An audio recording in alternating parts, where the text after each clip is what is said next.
Hello, everybody. Welcome. Howdy. How are we today? Hopefully, it's pretty good. We got some great Valorant action up next for you. I am One Shot Ocelot. I have the pleasure of being joined by Dr. Sparky, and we got a great matchup for you here tonight. First off, up the bat for the NJCAAE.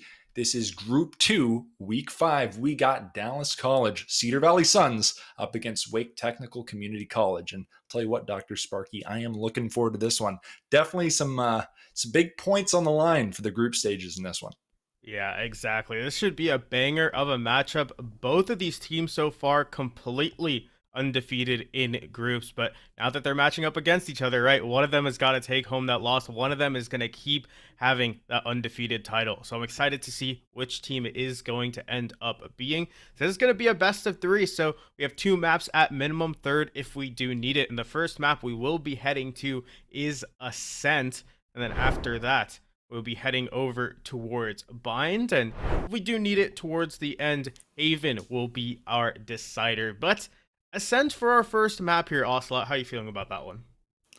I'm feeling interesting. I have a feeling we're probably going to get to see some new utility from that Brimstone Stim Beacon. I've seen it from a few of the games we've seen already, but who knows? Earlier on the stream, on the rebroadcast, we did see some big Astra play being utilized there. So I imagine it's obviously, we kind of talked about it a little bit before in the pre-game, going to be important who has that best accuracy, who's bringing the most flair and finesse to these gunfights. But obviously, team play is going to be important playing around on this Ascent map.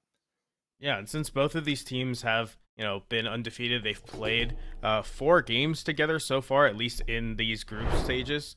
They're probably feeling pretty comfortable with themselves. Probably have something in terms of stratting, and I particularly like Ascent because I think it's not a map that has a lot of gimmicks. It's a very straightforward map, right? You don't have something like Fracture where you're going to have 2 different attacker-sided spawns.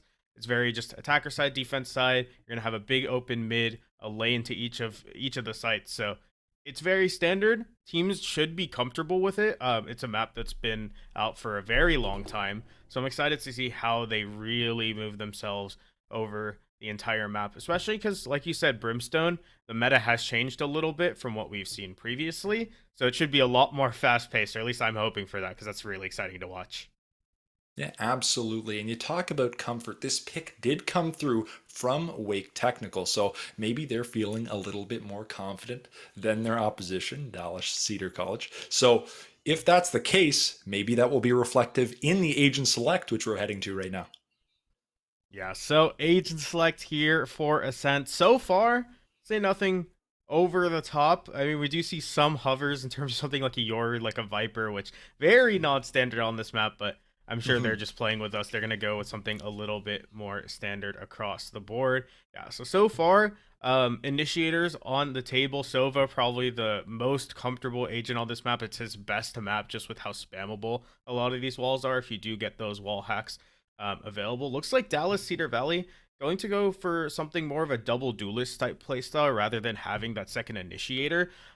With a playstyle like that, you definitely want them to be really cracked at aiming, right? You have this double duelist, you don't have the amount of utility that you do with a double initiator, so you really are going to need those duelists to put in the work.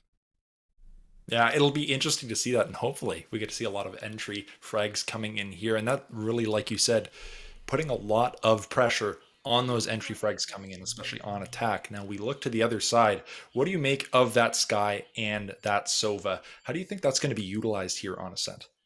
Yeah, so I mean, Sky and Sova, I think this is like the most standard composition. Actually, when it comes to Ascent, you're going to have that a double initiator, a lot of utility to find information. The Sova finds information with the recon bolt, with his drone, and then the Sky as well with the dog, with the flashes that call out whenever it does blind someone. So a lot of information when it comes to their team composition. It'll help them on the defense to try and figure out where the attacker planning on going. But even when they're on their own attack, they can find a lot of information where these sites could be stacked. They can find the over aggression that maybe comes from the other side and punish that subsequently to put them up for a really good, successful game. Yeah, and that's definitely something that they're looking for. Both of these teams, hopefully here, if they can take a win, looking to secure a bye into the next round. Only 2 make it through groups, so this is something, or 2 I should say, are guaranteed to make it through out of group stages. So this is a win that both of these teams desperately want, and we're going to have to see who wants it more here as we get in to game number 1, round number 1. Yes, sir. Wake Technical on the attacking side for this one. The information, the double initiator, going to really trying to figure out where these sites are stacked, where they can really entry towards. But so far, looking towards a 5-stack over towards this A site. Now, it's the Jet and the Chamber for the other side to really defend. There's not a whole lot of utility to actually prevent this push from coming. 5 people strong heading in toward the site. No alarm bots down. Nothing except the guns in order to defend. So, might not be the most successful hold, but after that, it just depends on the retake situation. Absolutely. You do wonder how that retake situation will look, whether they'll decide to play kind of soft on site and give their team time to get back on. We'll have to see here, as we were just 5 seconds away from getting things underway. Does look like, never mind, I should say a little bit of a stall here as we're getting things underway. But yeah, you bring it up. The Sentinel side of things on Dallas Cedar Valley, with that chamber in place, it will be interesting to see how they.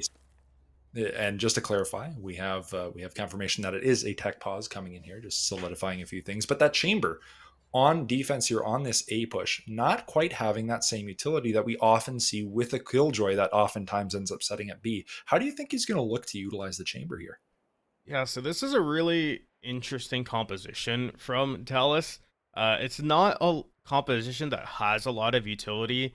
Jet and Reyna themselves are agents which have kind of selfish utility, but also very little of it. The Jet mostly just has a dash and some smokes. The Reyna really only the blind, and the Chamber has a TP. The alarm bot's kind of, but that's only available if he's alive, and typically expect the Chamber to take these aggressive angles. What I'm trying to get at here is there's not a whole lot of safe utility to throw at the enemy team. It's really just going to come down to can these 2 duelists and the Chamber, which I kind of count as a pseudo duelist, so like 3 duelists, can they hit their shots? Because they don't really have a lot to fall back on in terms of utility, in terms of flashes, in terms of a lot if the shots aren't landing.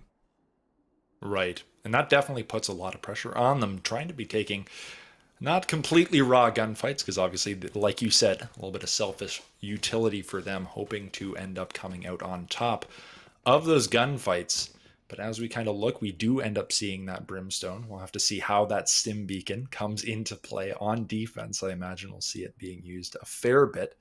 But as we kind of look into the rest of the team comp on defense, how do you feel about maybe the Sova playing on B? Do you think maybe that's going to be more of a flex pick, or do you feel like that's going to be hard stuck? I mean, I know he typically uses that dart through that main, but do you feel like maybe that's something that rotates onto A, given they don't find an effective way to deal with this push? Yeah, I think the Sova can float really anywhere that he wants. B main is one of those places where it's really potent, because if you get something like a high penetration gun with an Odin, with an Ares, with even a Sheriff, you can do quite a bit of pressure by just spamming through that wall. But, it's recon. It can go anywhere on the map. As long as you're getting usefulness out of that Sova, it can be useful anywhere on the map. We do have, still, in that technical pause, hopefully a player's computer didn't explode. Someone's mouse didn't break or something where they have to, scramble to try and figure out what's happening. But as we are towards this standstill here, right, Ocelot, we have both of these teams, right? Both undefeated so far in groups. I want to touch a little bit more on what exactly this matchup is going to mean for the both of them, since we were talking with our TO before this, and he was talking about how for the top 2 in the group are like they can feel pretty comfortable that they are going to go all the way to playoffs. Like they won't have to do anything with seeding, with round differential or anything like that. They're feeling pretty happy that they can just go all the way through. Both these teams right now, Dallas Cedar Valley and Wake Technical, they're both tied for number 2 so far, since they are undefeated. Both are 4-0 in groups. So this is really the matchup for who can actually retain that number 2 position and feel pretty confident that they're going to make it to playoffs, so they don't have to go through something like round differential, like seeding, something like that they could actually get pushed out of. But we do have that unpause here. There we go. Right off the bat, 5 people towards this A main. And we already do see that smoke utility coming down. And Sif uses that dog, like you said, gonna use that to gain some information on the site from Spooky. Oh, already 4, and that is about the quickest first round I've ever seen. Looking for a speed run there. Flawless round coming out from Dallas College. Yeah, absolutely great hold there. Not a whole lot of players on the side itself, but the rotations were extremely fast. You saw even though the entirety of Wake Technical got destroyed on the take, every single player was there towards the end of that round. All 5 players, the isolation of the gunfights was just beautiful from Dallas College, and they're going to take that feeling pretty good as they're going to be able to buy up into this next round. Yeah, they're definitely feeling good about themselves. Who am I to doubt the chamber on A site already? This defensive roster looking very confident after that first round. But with that bye, we'll have to see if No Sun can find something with the judge. Flash will come through. Oh, won't land the shots though. Sif will pick up No Sun, but J-Rift is gonna find 3. 1 off the back of a Marshall kill. Unfortunately, will eventually get domed by Pichu. And now it is a 3-on-2. Bomb is down, however. The rest of the roster from DCV is looking to pseudo retake here. Again, that bomb has not been planted. Pichu does have a judge and is threateningly looking below heaven here. Ooh, and there they go. Defender's going to take another one. Dallas College picking up another round win here. Yeah, again, the take, 5 people stacked up from Wake Technical trying to force themselves into the site. We actually saw the trademarks from Chamber double stacked up towards that A site. So no matter where you turn, there is going to be an alarm bot that's going to slow you at the actual choke. But the thing is, No Sun actually got caught out when the push came through. So all those trademarks, I don't think they actually went off at least enough to make a difference. Although in the end, Dallas, they still have that fast rotation. They get a fast flank. They pinch Wake on the site and win out that second round. Now, Wake Technical going for something a little bit different, splitting over towards this A, but A site still seems to be where the hit's going to come. Yeah, interesting. Maybe trying a different approach here. They do have that weapon advantage. Most of the roster, they're having rifles, but No Sun is lurking here. She did, I think, see that card. Sif is going to pick up No Sun. First frag. Spooky checks. Getting the turret damage off on J-Rift. I imagine a little bit damage fell before that. And as this bomb is no doubt going to be going down on A site, Dallas College is going to be looking to retake here. They do have the information. 2 of them are heaven still, as that dog was very effective at sussing out the Reyna and the Sova here. They do have knowledge of where the opposition lies. Recon Dart's going to come through, going to gain some solid information on site. They do know that there are at least 2 underneath heaven. What they don't know is there's actually 3. Seabass looks to peek, will get found out by 742, and that is going to be the round, at least back in favor of Wake Technical, getting themselves a little bit of a foothold in this match. Yeah, Wake Technical going for a split towards A rather than trying to force themselves towards that choke. I kind of saw from that second round, right? The chamber puts both of the trademarks over towards the choke. It means it's a little bit easier to take map control on the other side. They don't have to worry about those trademarks possibly being there. No Sun with a judge. Second time he's played a little bit close to the angle and has gotten caught out for it. Looks like he's going for the judge a 3rd time. So this guy, he's really big on that judge, and this gun does have a lot of potential, but it's just hard to set yourself up sometimes, especially if the enemy team is being really, really thorough from where they push out. No Sun all the way towards mid, but doesn't check his angles, and initial pick over towards Wake. Very aggressive gameplay from No Sun. I mean, at the end of the day, I guess they're feeling themselves. Can't blame them for trying, but gotta maybe look to innovate a little bit, especially when you're taking the judge 3 rounds, or 2 rounds, I should say. Oh no, actually 3 rounds in a row. J-Rift, Sif will pick up. Dreaded, that's going to be a frag mid. Pichu finding that pick through mid as well. And now as they look to plant the bomb, it's going to be a 2v4 retake situation. Make that looking for more. The Shark Dart will come through on heaven. Only going to land 1. Flash come through, but the smoke is there. Now this is going to be a difficult retake situation. Only 1 flash available here for the ring. They do have the information on them. Ooh, flashed out, will barely escape with their life. A son of, I believe that's how it's pronounced, is now the last alive on this roster. They know there's at least one. And will peek. Sif is going to close out the round, and we got ourselves a tie game. Wake Technical so far really exploiting this mid area. It seems like Dallas don't have an answer to really deal with this aggression, and so far the slow play style Wake has been going for. They rushed 2 rounds right on the first 2 rounds of this game on that pistol and on the eco after that. Didn't work out necessarily the best for them. Now that they're taking this slow, they're giving themselves a little bit more space. It's really facilitating themselves to get these early picks, get themselves even more space off of that, and really translate it towards those site hits. Those 2 rounds going to Wake is actually going to force Dallas College over towards an eco. So not the best in terms of gun power. Looks like Wake are just going to force themselves into the B site. Yeah, it's going to be a difficult situation here. Dreaded looking to channel some of that chamber energy with the shorty. Won't end up finding success with it.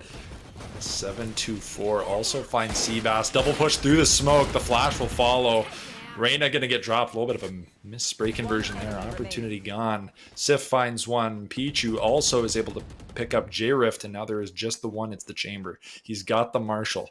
Probably wishes he had a judge at this point, but as he looks to peek, will land the body shot. Won't be enough. Spooky checks. Is going to be the 3rd unanswered round for the side of Wake Technical. Yeah, Wake Technical just abusing the fact that they have better guns. They use the lockdown as well to just clear out the entire site, give them more space when it comes to that 5-person stack. And the execute after that, easy for Wake Technical. Now, rifles in the hands of Dallas College. They have an Odin for Seabrass as well, so that wallbang potential towards me, that becomes a possibility, right? You don't want to get spammed up, taken down low in the early seconds of this round. But there's 3 ultimates for Wake Technical to deal with, and those are pretty impactful ones too. Oh, that one of them early trade coming out there. A little bit of mid action. The offense is playing default here. Spread relatively wide across the map, just looking for opportunities. Maybe try to gain some intel on their opposition as J-Rift sees the recon dart come through. Will not get spotted though. Did see the enemy through the smoke. They are hiding underneath. Sova ultimate's gonna end up being popped, and Pichu finds J-Rift on generators, now looking for more. They know their tree. Pichu finding the 2nd, and now that's likely going to be the bomb finding its way on to this A site if they can clear heaven, which I imagine they will shortly. Brim is going to end up slapping that spike down, and now they both the players from Dallas College are looking to retake through heaven. It's going to be tough. They're pushing through smoke. The stim beacon does come through. Dread Loser with the Phantom, not quite able to close it out, but Seabass is the last standing. It's a 1v2. He's been spotted out. The Odin being pretty effective right now. They know the last one is Generator. It's just going to be a peek fest. Jet able to dash away. They're just dancing around this bomb site. Now they're playing sneaky with the Odin. Peek is going to... Oh, just gets timed. Oh, missed timing. Oh, and Pichu finally able to pick up. That's a 3K for them, picking up another unanswered round for the side of Wake Technical. Much closer, though, this round from Dallas College. Rifles in hands. They take the aggro peek towards mid. Make sure Wake aren't super comfortable just running through that space, and they prevent them from getting on site with full numbers with their full 5. Wake, though, they'll still take the round. They'll still break the economy of Dallas College. It's Dallas force backed towards those Marshals. 4 in a row here for Wake. Ocelot, and it really feels like the momentum, it's shifted. Waker can go all the way with this one. Yeah, it's interesting. We saw in those first 3 rounds definitely felt a little bit of a different way, but as of right now, it's looking like they're kind of running away with this one, especially given the econ. Pichu utilizing those knives, picking up J-Rift. It seemed that Pichu has had J-Rift's number this whole game, but Dreaded does find the Marshall frag on 7-2-4. Not a headshot, but able to, I guess, land enough damage to pick up the frag. A lot of shots coming through the smoke. They do, again, have that weapon advantage. As they look to play. Oh, a few legs coming through there. Chamber on just a 10 HP, and there's the wall bangs. Oh my goodness, Sif finding 2. Pichu finding the 3rd. Another 3K for them, and they're feeling really good up 5-2 right now. Yeah, Wake just have this strategy of, hey, we know the enemy team's going to buy here. Let's go mid. Let's just fight them in those long-range angles where we feel like our aim is a little bit better. We can win those ones out. and it works out well for them. Meanwhile, when it comes to, hey, the enemy team's going to be on an eco, let's just force ourselves through, play for the trade, don't let anyone cut out. And Wake, yet again, getting themselves another round. Pichu, might I add, 11-3 on this Jet, going absolutely crazy, getting these entry frags, and even in the post-plant situations, getting his team so many frags to make sure it's clean rounds. Absolutely popping off. And now here's a weird thing. I don't know if that still followed through, but I did see 2 Odins on the side of Dallas College. I wonder if that's still following through. No Sun will gain a little bit of intel and then opt to skedaddle on out of there. Dreaded holding down that A site. Granted, doesn't look like anyone's really headed his way right now, as 2 players from this Wake technical roster looks to go through B main. Again, pretty sparse attacking squad here, but No Sun is getting rolled up on. Will find Pichu. That's a big frag. Definitely been a carry thus far in this game. Definitely helpful to eliminate them early on in this game. Spook checks going to trade out No Sun eventually. Can't really call that a full-on trade. Took a little while, but a Sun gets a lot of information on the opposition mid there. Going to look to make a play off of that. That they're headed right into Dreaded. Now they do, though. Oh, that was a headshot that landed, but not enough to kill. Looks like Lorena might just push through the smoke here. Ops not to instead. Maybe we'll play back, avoid that Killjoy ultimate, as the bomb does go down. Sova won't quite be able to suss out the opponent. Now it is a 3v4 retake situation. This is something they've struggled with before. We'll see if they can clutch it out. Lots of control still retained for Wake Technical, though, so this should be a fairly easy post-plant for them. Absolutely. They do have, like you said, a lot of control. They do have these Odins that have been working pretty weirdly well for them. The Sun gets the first. Imagine there are lineups at play here.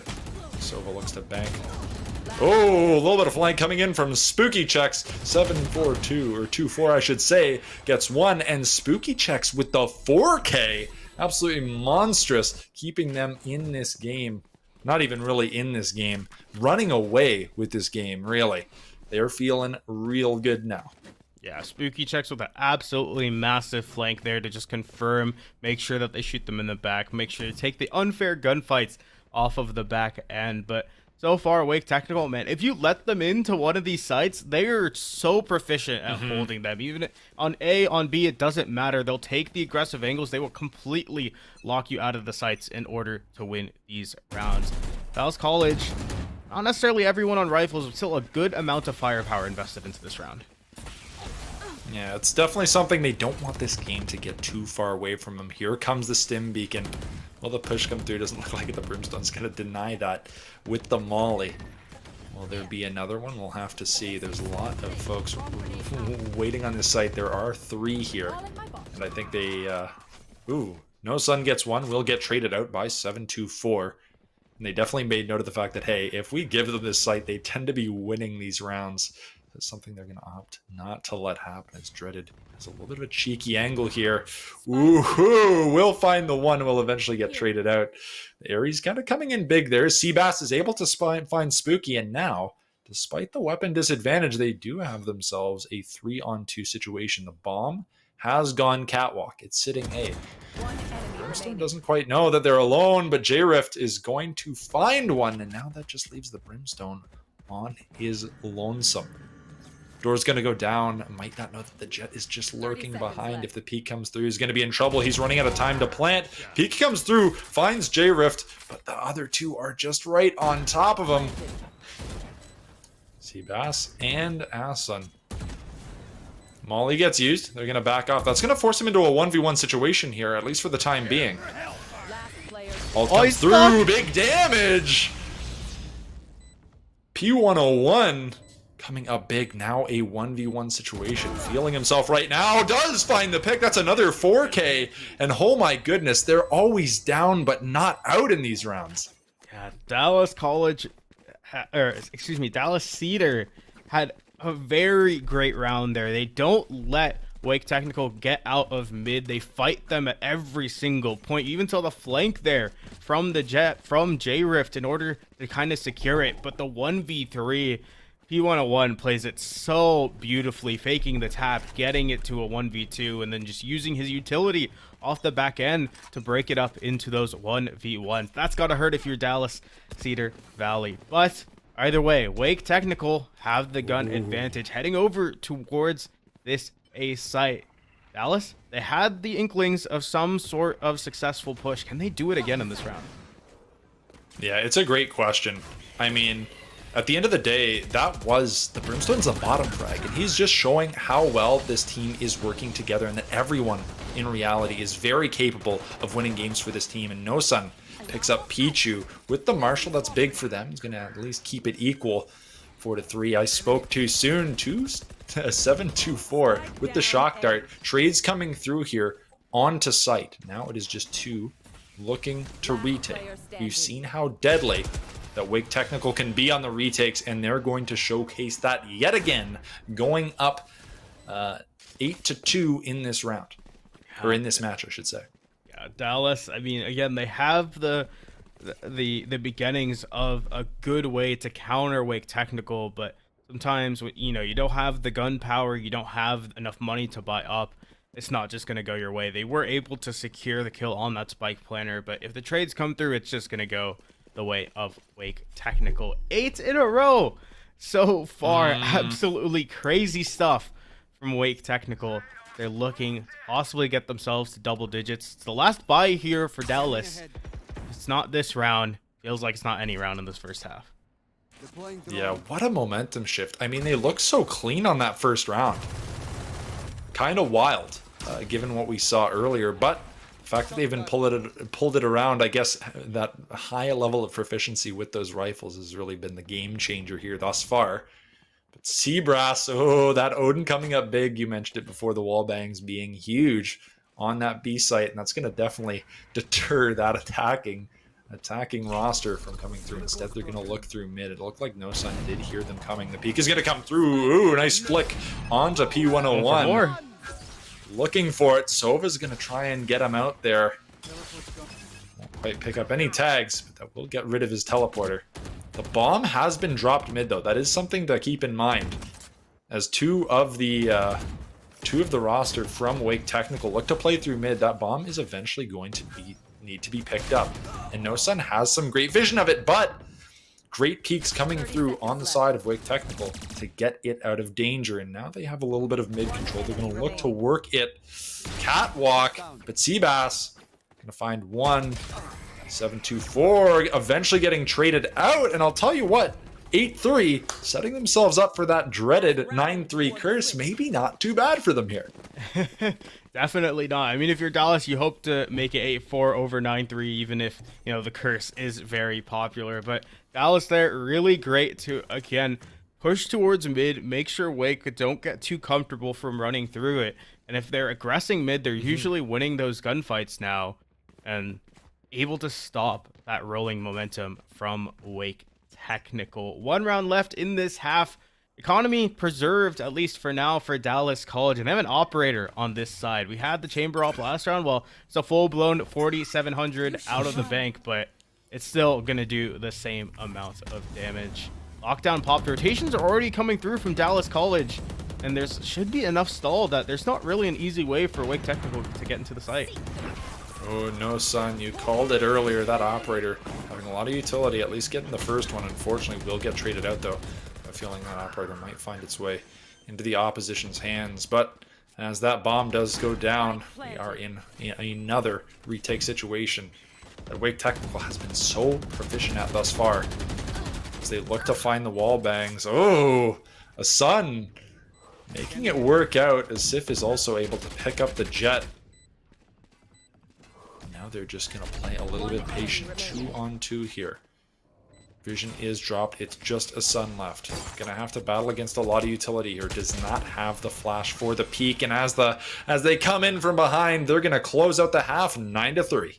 Yeah, spooky checks there again, pushing towards tree, towards heaven to secure the round for his team. Now, you kind of mentioned it before, Ocelot, 9-3 curse. It's on the table. It's possible, but I think a lot of that does depend on this pistol round. Dallas, I need some sort of hope in this round in a pistol. is a great way to start, get yourself that momentum in terms of economy, in terms of round advantage rolling. We did see them win pistol on that first half, so we definitely know it's possible, but it's going to be a little bit different on this attacking side. It talked about how this comp doesn't have nearly as much utility as Wake Technical. It's all about whether this Jet, whether this Reyna, and kind of even this Chamber can just out-aim their opponents, land these shots. And if the first half has told us anything, is that Wake Technical is up there in terms of aim, so it's going to be hard.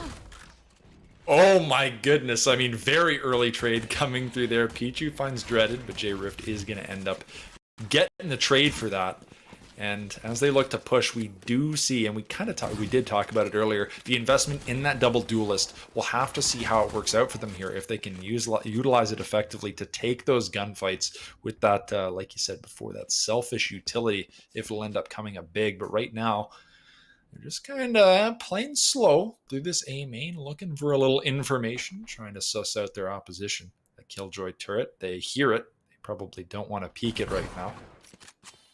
Shots will come through, won't quite land, and now triple peek coming through. All three players are going to swing. Shock dart will land itself a little bit of damage.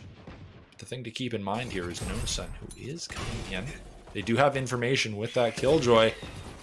Flash comes through, will help not to peek, but J-Rift gets the wall bang with the Ghost Seabrass with that Sheriff as well that's been picked up, and now it is a 4-on-2 situation.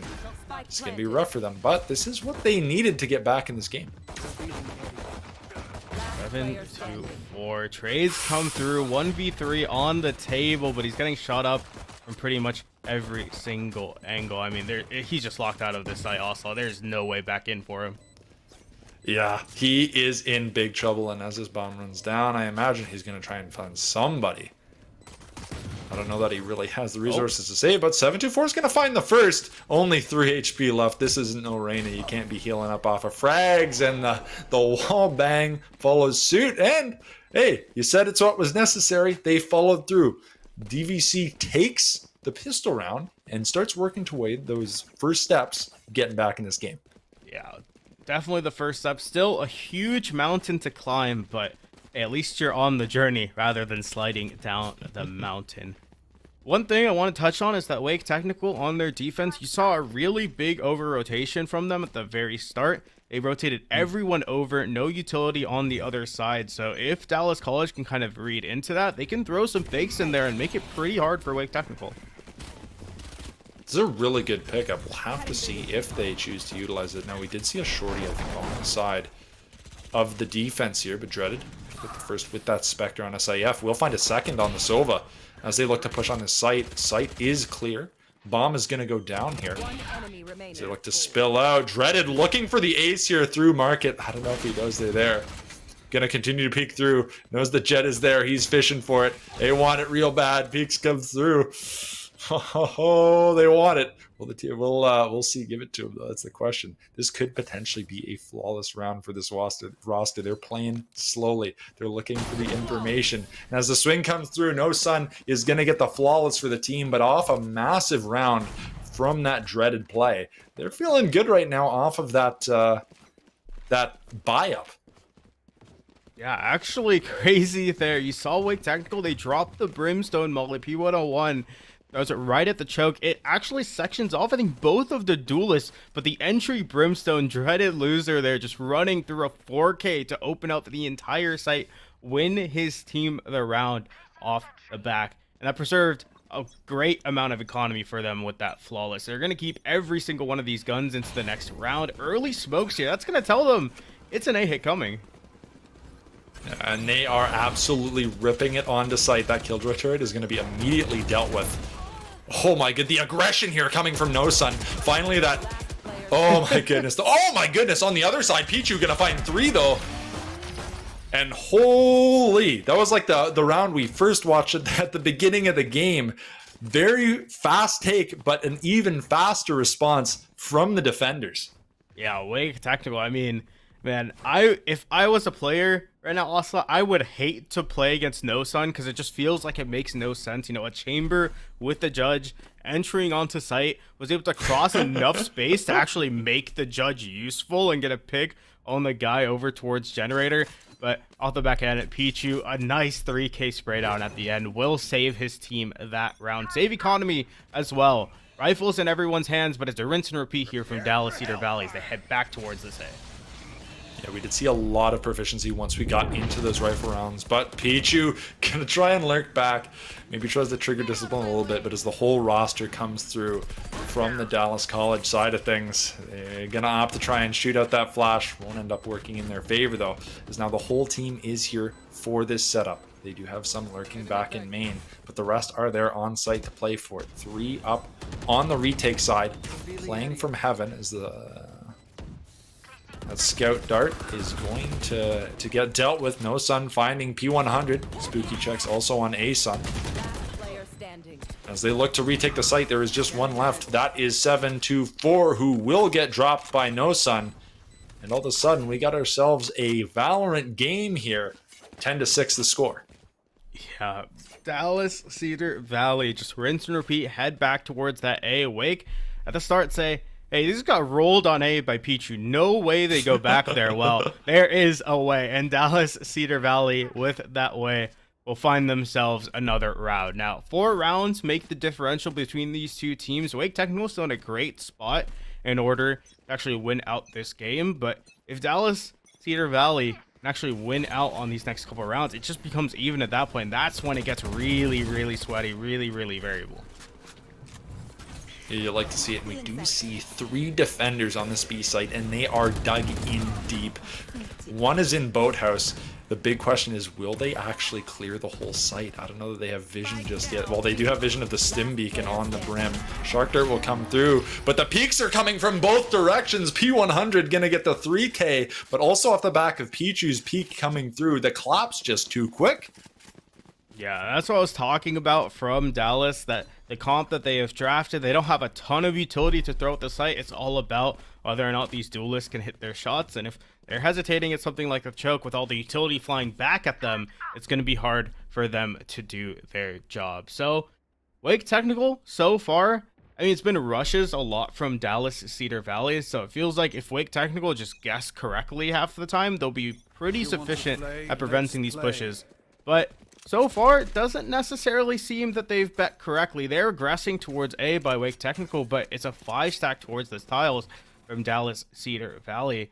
Might be playing into their hand, though, as it was no rush. They were pushed back by the dog, and now, yeah, 724, he's could catch the backs of everyone. Oh, the whiffs! Unfortunate. No. Not able to convert there. Granted, it's not too bad because I think a lot of the roster from DVC do have classics or pistols. They are on quite the save this round. But Dreaded does find Pichu with that save that I just mentioned. So able to make it work. That's going to end up with a rifle in the hands of his teammate as they look to play through mid here. They have ascertained the control. Maybe looking for more information on the defenders. They've found one.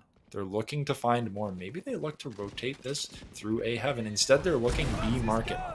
No Sun picks up 724 with that ultimate utility. Oh, Flick won't quite land on P100. P100 with a third finally gets traded out by Dreaded. And as they look to move onto the site here, just one. That's the Killjoy. This could be huge for Dallas College if they're able to win this round out. They did not spend much money here, but Spooky Checks is not just going to let them have it. That ultimate utility will be placed down. That's going to get them moving off the site here. I imagine the double swing is going to come out, but the turret will be used. First down, second down. Spooky Checks just can't miss out here. Going to be able to clutch out the round for Dallas. It feels like there's not for Dallas, for Wake, I should say. It feels like there's been so many rounds from Spooky Checks here on this Killjoy, who just finds the perfect timing to really clutch up these rounds. Wake, they had a really good read early to aggress towards A, actually find the backs from Dallas, but weren't able to capitalize on any kills, and Dallas were able to make enough space for themselves to actually get themselves on that B site. Spooky, though, with that clutch, gets his team to double digits, so 1 round away, possibly making this map end. They have the ultimates to do it from Wake. They have the Orbital Strike and the Hunter's Fury, two very good ultimates at denying space, and it's a 5-stack, a 5 rush here from Dallas, but they're heading to the site where all the Killjoy utilities stacked up. This is going to be rough, but regardless, they are opting to grip it and rip it. As these kind of ultimate utilities come through here, Spooky Checks is lurking on Generator. Pichu's going to find the first one with the Operator. Spooky's going to get spotted with the Sova Dart. That's certainly not going to be able to be followed up on, as the attackers look to rotate all the way back through spawn. They're going to opt to try and hit B. The defenders kind of realize, hey, we're not hearing too much. That might be what's on the menu, as 724 positions himself for a little bit of a cheeky peek here. Oh my goodness, Spooky Checks finds one, despite the fact that it was a 1v3. The Sova being so deadly, and now it is all on the back of the Sun to try and keep this game in their pocket. Because right now, if he cannot clutch this up, that means that Wake Technical is going to be coming away with the game. This is going to be a hefty task. Ultimate has been used. Vision has been taken with that utility, but I imagine the peaks are going to come through here. Operators there, finding one. Dashes off of it. Able to stay out of vision. As the peak comes through, checking Boathouse, won't clear the angle completely. And SIF able to lock it down for Wake Technical, taking game number 1. Yeah, Wake Technical, I mean, this was their map pick, and they definitely showed it with how comfortable they looked. It didn't really feel like there was a situation where things were getting out of hand. They had the whole game under lock. So they're going to take the first map of this matchup. But again, it's a best of 3. We still have a lot more Valorant to play here, Ocelot. Absolutely, and we did see some moments of brilliance from the side of Dallas College. So I have a feeling we could potentially see ourselves going the distance in this series if they can find maybe their footing in the next matchup. We'll have to see. Maybe that'll come with some composition switch-ups. Who knows? But we will head to a quick break before we get into game number 2, so stick around for some more great Valorant action.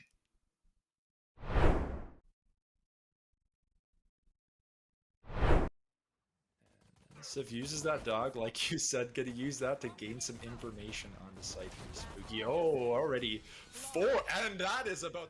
has not been planted. Pichu does have a judge, and is threateningly looking below heaven here. Ooh, and there they go. Defender's gonna take on Dart's gonna come through, gonna gain some solid information on site. They do know that there are at least 2 underneath heaven. What they don't know is there's actually 3. Seabass looks to peek, will get found out by 742, and that is going to be the spotted though. Did see the enemy through the smoke. They are hiding underneath. Sova ultimate's gonna end up being popped, and Pichu finds J-Rift on around this bomb site. Now they're playing sneaky with the Odin peak is gonna, oh, just gets timed. Oh, missed timing. Oh, and Pichu finally able. Shots coming through the smoke. They do again have that weapon advantage. As they look to play. Oh, a few legs coming through there. Chamber on just a 10 HP, and there's the wall bangs. Oh my goodness, Sif finding 2. Pichu, weirdly well for them. The Sun gets the first. Imagine there are lineups at play here. Sova looks to bank. Oh, a little bit of flank coming in from Spooky Checks. 742, or 24 I should say. If the peek comes through, he's going to be in trouble. He's running out of time to plant. Peek comes through, finds J-Rift, but the other 2 are just right on top of him. Seabass and Asun. Molly gets used. They're going to back off. That's going to force him into a 1v1 situation here, at least for the time being. Ult comes through, big damage! P101 coming up big, now a 1v1 situation. Feeling himself right now, does 724 with the shock dart. Trades coming through here onto site. Now it is just 2 looking to retake. We've seen how deadly that Wake Technical can be on the retakes, and they're going to showcase that danger. And now they have a little bit of mid control. They're going to look to work it. Catwalk, but Seabass going to find 1. 724 eventually getting traded out, and I'll tell you what, 8-3 setting themselves up for that dreaded. Half has told us anything is that Wake Technical is up there in terms of aim, so it's gonna be hard. Oh my goodness, I mean, very early trade coming. Oh, they want it. Well, the team we'll see. Give it to them though. That's the question. This could potentially be a flawless round for this roster. They're playing slowly. They're looking for the information. And as the swing comes through, No Sun is gonna get the playing from heaven as the that scout dart is going to get dealt with. No Sun finding P100. Spooky checks also on A Sun. As they look to retake the site, there is just one left. That is to find more. Maybe they look to rotate this through A Heaven. Instead, they're looking B Market. No Sun picks up 724 with that ultimate utility. Oh, Flick won't quite land on P100. P100 with a third finally gets traded out by Dreaded. Ultimate utility will be placed down. That's going to get them moving off the site here. I imagine the double swing is going to come out, but the turret will be used. First down, second down. Spooky checks. Just imagine the peaks are going to come through here. Operators there, finding one. Dashes off of it. Able to stay out of vision. As the peek comes through, checking Boathouse, won't clear the angle complete.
Hello, everybody. Welcome back to this matchup between Dallas College Cedar Valley Suns and Wake Tech Community College. Map 1 going to the side of Wake Tech. I'll tell you what, somewhat convincingly.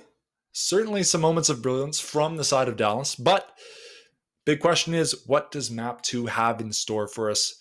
Dr. Sparky, what do you think that maybe Dallas College needs to do and changes they need to implement in order to maybe find themselves back in this series? Yeah, well, I mean, first of all, that was Wake Technical's map pick, so hopefully Dallas are feeling pretty comfortable going into their own, which I believe is going to be Bind. So it should be fairly interesting. Their composition was one where they really needed to fight the enemy team, and I think their success primarily was when they fought Wake Technical in mid. Make sure they don't get anything for free and kind of punish them for being a little bit too lax when they are in those really open spaces. But yep, is going to be Bind for our second map. Dallas College feeling pretty good. They ran with something like a triple. I like to call Chamber a duelist, so a triple duelist composition on Ascent. I wonder if that's going to translate to something like Bind. If you get something like a Jet Raise and maybe a Chamber, I think it isn't necessarily too bad. The Chamber can still take those aggressive angles. Did see a lot of the Chamber going on a Judge, which is a lot better on this map than I would say on Ascent, since the angles are so much closer. So it could see a lot of success there as well for Dallas College. But Wake, like you said, they're feeling really good after that last map. They might be feeling pretty good on Bind as well. They did let it through in terms of the bans, so could be a very competitive match. Absolutely. The big question is, you mentioned it before, are they still going to be willing to take those fights? Maybe after that loss, they're not feeling as confident in those, like you kind of said, triple duelist pick. Maybe they look to change up the strategy here on Bind, depending maybe what we'll see if we end up seeing maybe the double initiator, or if we see more of a focus on those duelists again, who knows? I'm excited to see it, but yeah, no sun on the judge, an absolute madman for a few rounds there. I like to see it. I like the innovation, especially the aggression on offense, but who knows if we'll get to see it again. I hope we do, but I digress. I mean, I hope to see it again. I thought it was, like I said before, I would hate to play it if I was that player who just sees a chamber with the judge. The chamber's attacking. He's running through the entire site, just judging people in the face. I mean, I personally would get tilted, so I think it'd be hilarious to see on Bind as well. And I think Chamber is one of those agents that it kind of works pretty well on, since you get that pocket sheriff with the headhunter. You do get that long range potential with something that can do 145, or excuse me, like 159 at that long range. So definitely possibility is there. We should be heading into Agent Select fairly soon, so I'm excited to see what we have in terms of the actual compositions. I have no doubt that we're going to see some interesting stuff here. We'll have to see who sticks to their guns and who doesn't, but already we're seeing Spooky Chucks sticking to that patented Killjoy. No surprises there, and Pichu also sticking with that Jet. Let's see what else we got in store for us here. I mean, Spooky had such a great game last map on this Killjoy. Really great with those flanks and those clutches, especially for just finding a lot of the space that Dallas was giving up and not really worrying about. I think that could be especially a thing on Bind, where rotations are really big on this map. You don't have something like mid to contest over. You're just going to have 2 lanes going towards B, 2 lanes going towards A. So if Spooky can do that same thing of finding the space that Dallas kind of gives up, doesn't really worry about, then you could find a lot of impact in this game as well. Looks like Wake Technical going for something a little bit different. It's a composition that I think I don't see very much often anymore, but it's a double sentinel composition instead of something like the double initiator. So they're going to be running that Sage and that Killjoy, which that's a lot of stopping potential for this team. Yeah, and one thing also to note here is the Wake Technical Community College. This is their gold roster. So this is their varsity team. They do have a secondary team. Just felt it was important to clarify. So this is the best of the best from that roster. So not too many surprises that they're up 1-0 right now, but it will be interesting to see that stopping power that you mentioned. We did see 2 duelists being locked in on the opposition side. So let's see how it plays out for him here on Bind. All right, Ocelot. Map 2 of this best of 3, Dallas Cedar Valley versus Wake Technical. This is kind of all the marbles here when it comes to Dallas Cedar, right? If they lose this matchup, they lose that second place standing. They don't really have that, almost guaranteed spot going into playoffs, and they won't be undefeated so far. So definitely want to bring this to a map 3. But if you're Wake, want to make sure you end it here. Don't even give Dallas that chance. So Wake Technical starting on the defense for this one. Like I said before, very defensive comp, so hoping to get a lot of rounds if you are that Wake Technical fan. Yeah, interesting roster swap on the side of Dallas. I mean, we saw No Sun on the Chamber earlier. He's now playing on the Brimstone, and very aggressively he's playing using that stim beacon to absolutely rip it into lamps. Now J-Riff's looking around for the opposition. There is one. Showers. Shots will hit, but won't be enough as Spooky Chucks takes down J-Riff. As the rest of the roster looks to come through Showers here. They'll find their way. Spike is down. Shots will land, and that is going to be round number 1 in the hands of Dallas. Wake was just not ready for what Dallas was going to throw at them.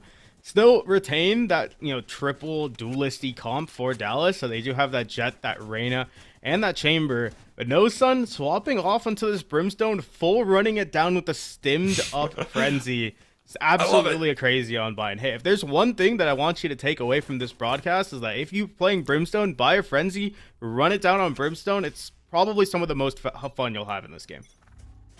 Yeah, you'll love to see that kind of fun innovation and strategy being used here. Hey, sometimes you win gunfights by precise accuracy, and sometimes you win gunfights by just getting in the opposition space. And that's what he's utilizing here. And to a pretty good degree of success. And as the rest of the roster looks, they do have that weapon advantage. Simpson playing through the smoke, but the defensive side is all here for the most part. They're going to have to clear the whole site. Peaks will come through. Trades will also follow. Now there's just one. It is just Jet playing through elbow. Spike will go down, and the peak from Philipperoo will come through. A little interesting angle there. Going to net them the next round win.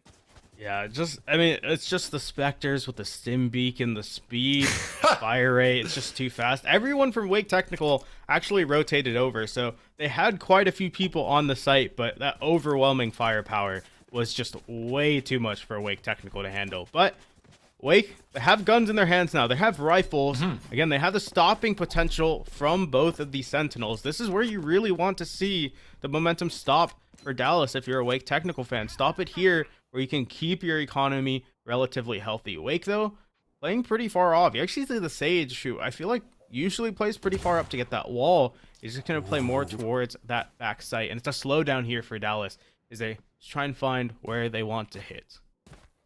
Yeah, fishing out for some things early there. And thing to keep in mind, this was the exact start we saw to the last game that ended up heavily going in the favor of Wake Technical after. So if, you know, Wake or Dallas can find another round here, they're at the very least going to feel a little bit more confident if they can pick up a round against the Rifles. But as 7-2-4 ends up peaking with that flash, going to find 3 before eventually being traded out by Flipperoo. It's a big push through long here. Spike possession is in the hands of that Brimstone. The flash utility will be used as a 3v2. First falls Pichu, picking up No Sun. Now it is just Flipperoo. They know where they are. They're going to spray through the smoke. Eventually that's going to fall, and it will. Frag will come out. Pichu gets the trade, and that's going to be a round back in the hands of Wake Technical. 7-2-4, man. I feel like he just saved the entire team from disaster. DCV ran all the way up into Hookah. They had Hookah control. They had long control after that first pick. 7-2-4 stops it right in its tracks. It was expensive, though, for Wake. I think they only saved 2 rifles into the next round. You can already see the damage. Sif and Spooky both not going to rep some rifles. Actually, maybe looking to buy up in the last couple seconds, but nothing even close to that full fire rate you necessarily want. So, DCV have the gun advantage going into this round. They definitely want to experiment with taking both sides, both lanes of control, but Flipperoo gonna get that initial pick towards Hookah, and that's where the rotation's gonna go, at least for now.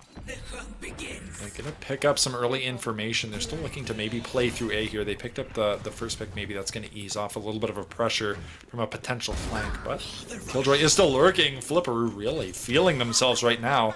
Picks up the first 2. Spike's gonna go down. Ooh, double headshots, one on P100, the other on SIF. Finding their way onto the opposition's domes, because now it's a 3-on-3 playing around the Spike here. SIF will peek. The flash is going to be used. The Spooky's going to place that turret. Does know where the one opponent is. Ooh, Sif finding the first. Tap will come through. Ooh, big defense here. And that's huge for Wake Technical, despite the fact that they did not really have the resources to dedicate to that round as much as their opposition did. They're going to come away with the win. Yeah, baiting DCV into the site, but they take the gunfights. They're going to be the ones to actually win them out, despite, as you said, not bringing in full rifles into the round. And DCV not going to be able to get more than 2, at least for now. Not really a lot of money to buy up into the next round either. Flipperoo might go for something like a hero rifle, which is kind of acceptable when you are on that Reyna, because if you get an initial kill, you get the overheal, you're at that 150 HP and become a menace to be dealt with.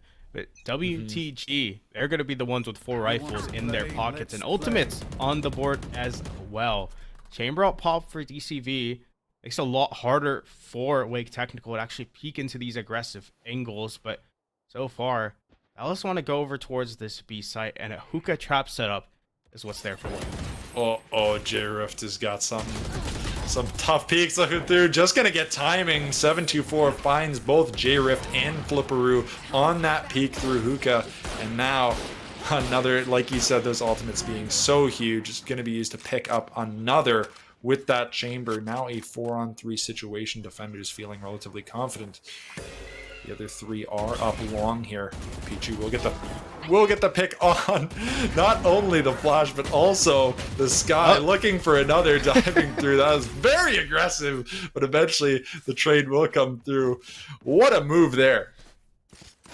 Maybe there was some breakdown in comms or something, because their Pichu really didn't think that Brimstone was there. No Sun was there. Yeah, that was odd. To help out his team, but either way, it doesn't matter. Operator dealt with. Chamber no longer has that, but good damage done by Dallas off the back end. So they're going to be on rifles. They have 3 ultimates that they charged up in the meantime. And honestly, if Dallas are going to head over towards that A site, the thing I'm looking at is that orbital strike. It can clear out so much space, the entirety of U-Haul with that one ultimate ability, and put a lot of chaos in the hands of Wake. Already, first frag coming through. It's going to be big for the defense. And no doubt that that ultimate, like you said, there it is, going to be utilized, going to clear out at least a little bit, and 724 is going to have to play aggressively here, going to flash through the smoke, catch the offense with their pants down through the smoke. Now there's just 2, and they are way off the bomb site. Spike, I should say, is down short. Going to be able to play around this, utilizing that utility, trying to find the offense. Now there's just 1. J-Rift was able to find the first 3 showers, but that also means the defenders know where she is. Fortunately, won't be able to land the first shot off the peak, and that means the Wake Technical is going to come away with another one. So yeah, I want to take a quick second. 724, 8 and 4 on the sky, but I feel like the impact isn't even necessarily there when you see the scoreboard. I just feel like he single-handedly has been stopping these pushes that Dallas has been throwing his way, just with some nice shots, some nice timing, and some nice flashes. Sky, he was playing Sova on the last map, so it felt like still he wasn't able to have nearly as much impact, because they're usually setting up your team with drones, with darts, but with these flashes, he's been setting up himself so well to get these multi-frags.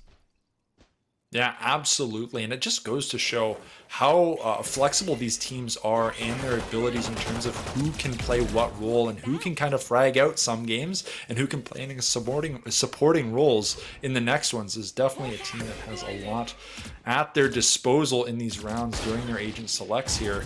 But J-Rift will find the 1 frag with the Marshall, but Spooky checks, doubling down in Hookah. It's going to drop the spike. And now it's just 2. Both of them are up long here, and Spooky checks, getting a little bit of a cheeky spot on bomb. They know they have to come to them, but Pichu, regardless, is going to peek very aggressively there. Find 1 as Brim looks to rip it, runs right at him. That's going to allow Pichu enough time to get him behind, but he almost picked up the kill there. Yeah, these 2 players, Spooky and 724, I mean, if they are both on B site, you just cannot go B. Just straight up. The setup from Spooky to hold U-Haul is so annoying to deal with the double mollies and the alarm bot to just deny so much space. Have you ever try and go up long? 724 is there with a flash out, and he is the rock to make sure that that is not going to be taken without significant losses from Dallas. It was the eco, though, from Dallas. They're going to be on rifles for this one. Pichu on the look jet. At the stack. Taking aggressive angle. Oh my gosh, Pichu, no way. Don't do him like that, dude. Finds another, looking for it again. Pichu, are you out of your mind? Excuse me? That's a clip. That's a clip. That is 100% a clip. That is one Pichu is going to be pinning on his Twitter profile for the entire world to see. I mean, doing something like that in an official against the team that has been having that rubber band economy, right? They've been going from eco to gun round to eco to gun round, and then just to do this to them on their buy round when they have their hopes set up of stopping this momentum. We're seeing it again here. Yeah, it's just crazy of just how this guy is landing the shots. All right. Sweet mercy. And we're seeing that on TikTok later for sure. Oh my. Well, Pichu's here. It's another A hit here, Ocelot. Yeah, well, I mean, I'd be already having flashbacks of that last round if I were the offense here. I would be very afraid of what Pichu and the rest of this roster is capable of. But regardless, good mental wherewithal here, deciding to stick to it. They're sticking to their guns, going to make the push. No real trades coming out here just yet. quite a lot in terms of guns from Dallas, but they've decided to stick over towards this A. But like I said before, 724 and Spooky are here. These are the two players to lock down that B site. Now they're on this A site, and all 5 players are Dallas are stacked up towards it. If it's going to be anything like we've seen on B, this is going to be a death sentence for Dallas. Oh, the Sun gets the 1. Reina's able to dip back through the teleporter, rotate through. J-Rift does have the spike though. Gonna have to hand that off to Sky, gonna hold the angle. And that ultimate is gonna be cashed out. It's gonna res Spooky. That was a little bit tricky there, not quite getting the jump you wanted, almost getting caught out on that peak. But a lot of utility being used here. SIF gonna find one Pichu, 724, lots of frags coming through on the push, and now Spike is down. The only one left standing is the Jet, and they are certainly running out of time. I imagine it might just be a save here as J-Riff finds the first, but no doubt will not have enough time to clutch this round out. Despite that, is still playing very aggressively. And there it is. SIF gets the 3K for that one. And I'll tell you what, Wake technical feeling great right now. Yeah, and I usually would call that a win for Dallas, actually. They do get absolutely decimated in that round, right? Not a lot of players drop on Wake, but they use 2 really big ultimates. They use the Sage Res, and they use the Lockdown, and usually that's a win, but it's 7-2 on the scoreline, and really, like, getting these ultimates out, it's good, but you need rounds on the board at this point, right? There's only 3 more rounds left in this half. You definitely want to make it to something like 7-5, because it's a lot better than a 10-2 scoreline. Wake, feeling pretty good about this map, feeling pretty good about this defense, because so far it's felt like a 5-sided die. You just roll it, and that player, the one that comes up, that's the guy who's going to pop off and destroy the entire team. Yeah, it's so true. Such a multi-variate team. That's all of them. All of them have the capacity to solo carry rounds. The Spooky checks able to get the second of the round here as the rest of the roster looks to push through elbow. Dread will find Pichu. Triple peek. And now it is a 2-on-2. However, No Sun is looking a little bit rough in the health department. P101 does have the ult on standby though. It's going to prevent the spike from dropping right away. Ooh, there's one. Low health. SIF able to land the headshot. That's going to secure another one for them. Yeah, Dallas, I mean, again, they come close. They was down to the 1v1. Actually, great from Brimstone, from No Sun to be able to dodge out on that orbital strike with 20 HP in the pocket. But Wake, they'll get the round, they'll get the clutch, and they get themselves to 8. 2 rounds left in this half. Economy broken here for Dallas.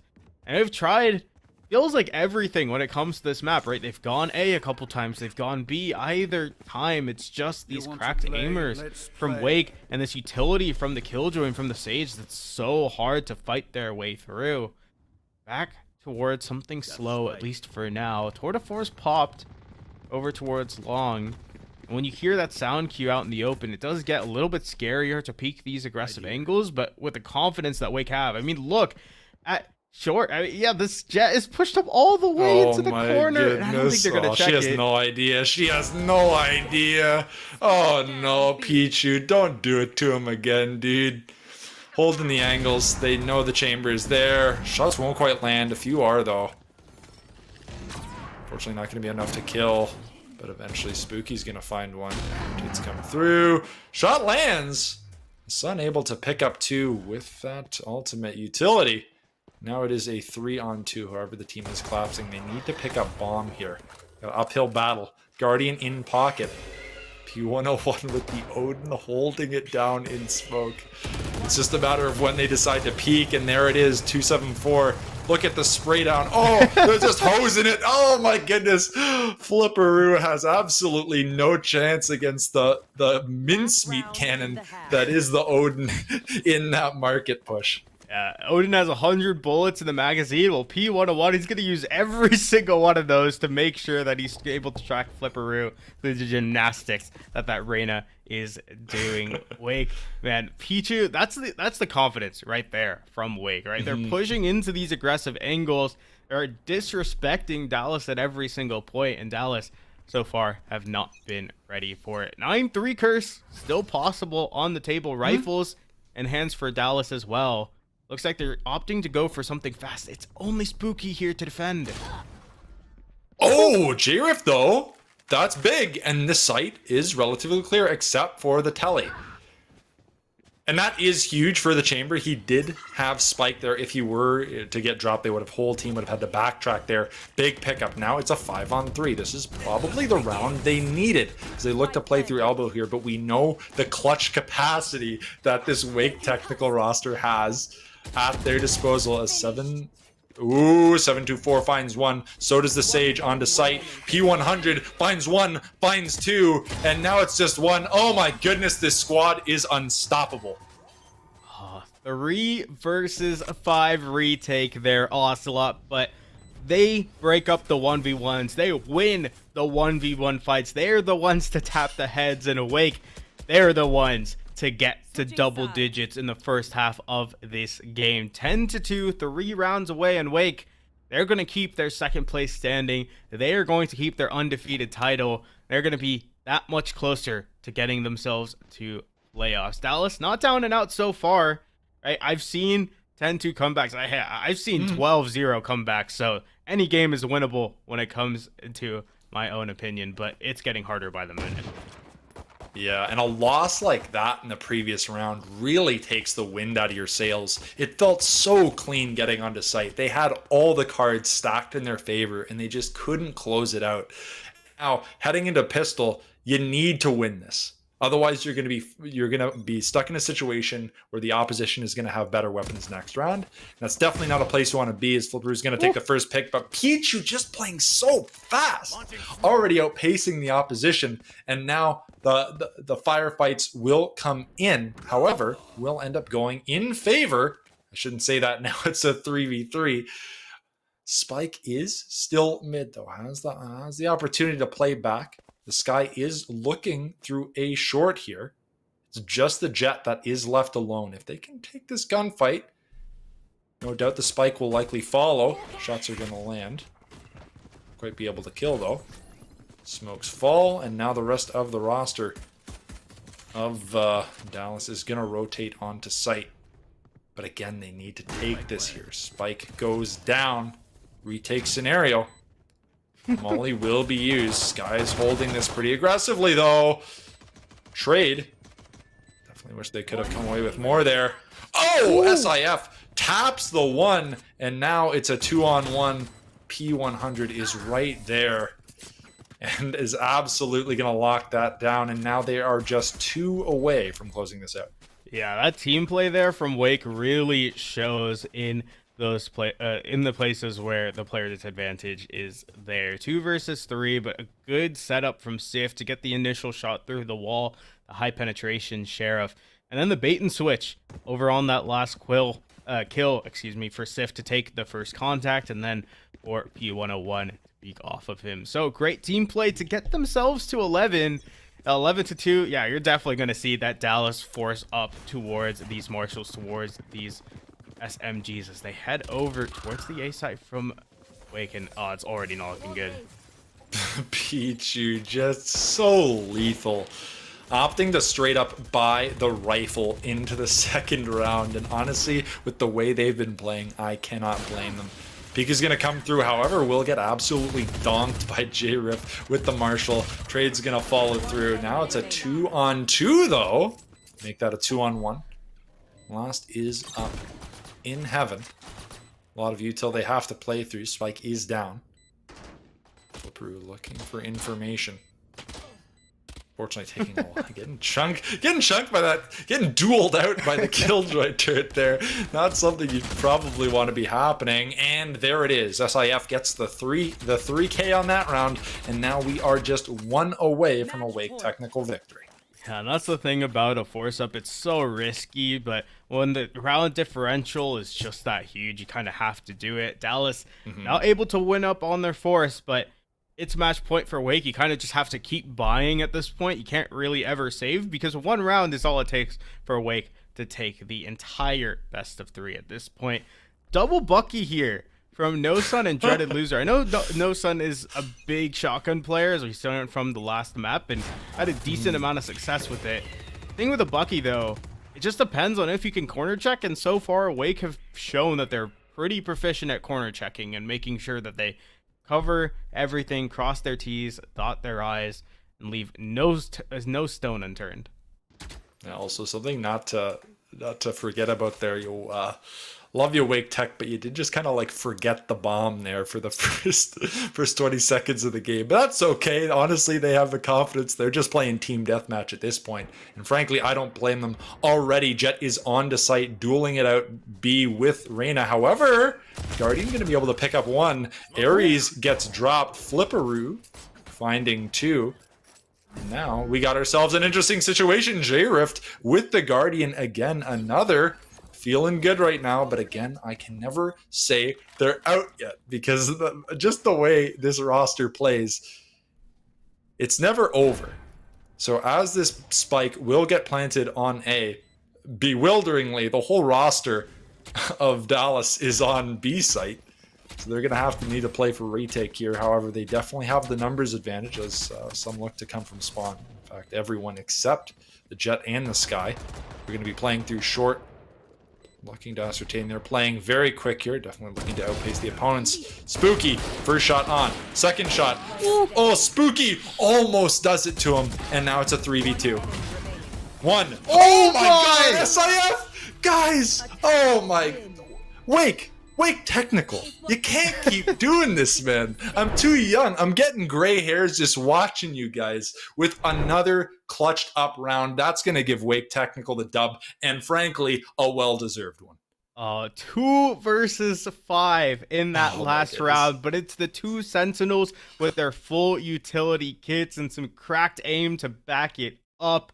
You find the angles, they find the shots, and I gotta say Sif especially was having some crazy shots the entire game, but to clutch up in a 1 versus 3 down to the wire, that one's got to take the cake.